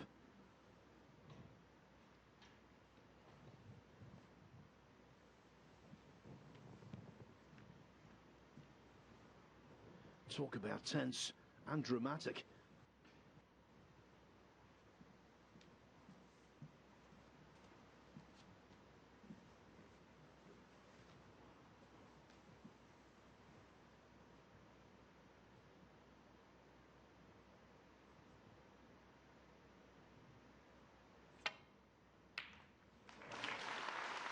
That should be that.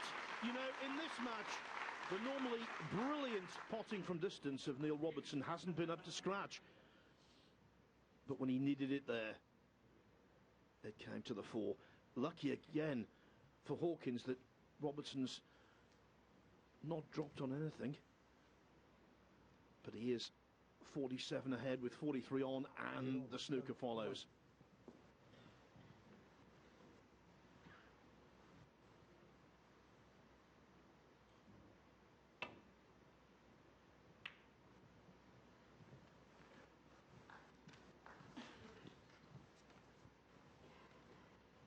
Remember, Robertson 5-3 up overnight, then 7-5 down.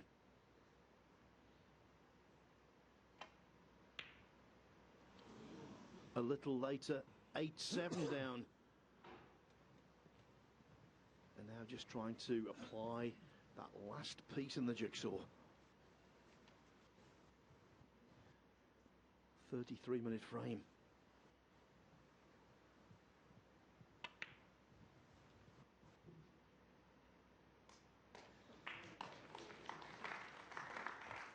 What a cracking try from Hawkins, but the cue ball just travelled on a few millimetres too far.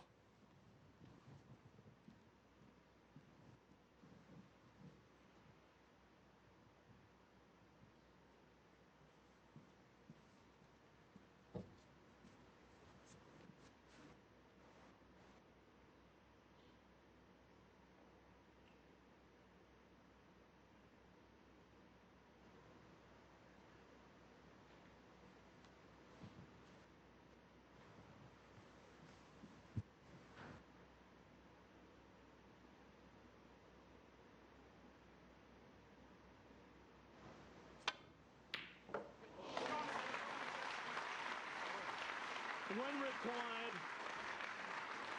that potting brilliance returns. Okay. Hawkins concedes. What a match of twists and turns that was. And you can see just how delighted Neil Robertson is. Yes, he's back in the swing of things. He was under par earlier today, but when it mattered most, he found the birdies, the eagles, and he defeats the hawk.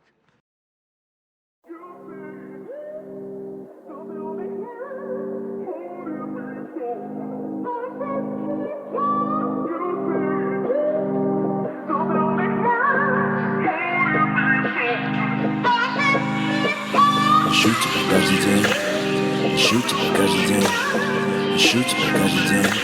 Я ищу тебя взглядом в стадии людей, ищу тебя каждый день, ищу тебя каждый день, ищу тебя каждый день. Я ищу тебя взглядом. В этом городе много развлечений, много тех, кто только по течению, много кто ни разу не зайдет в библиотеку. Тут тупые люди и острые предметы. Знаешь, они вкалывают, чтобы хоть поесть, да иначе снова в поезд, да и в степь. Там похуй здесь всем, на книге закладки, хоть джиги сказали, что во дворах что-нибудь есть, да. Тут платье воняет инстинктами, и помада со вкусом бензина, и от всей этой тусы стошнило бы, если бы не было плевать. Смотрел, как голей стоит маяк, тут есть офис, но где мечта? Ездят автобусы, есть толпа, но в этом городе нет тебя, ведь твоя доброта невыгодна, улыбка невежлива, твои слова не наиграны, твои доктрины не лечатся. Похоже, я скучаю по тебе. В этом старом ноябре я искал тебя взглядом в стаде людей. Ведь не смысл, ты карма, ты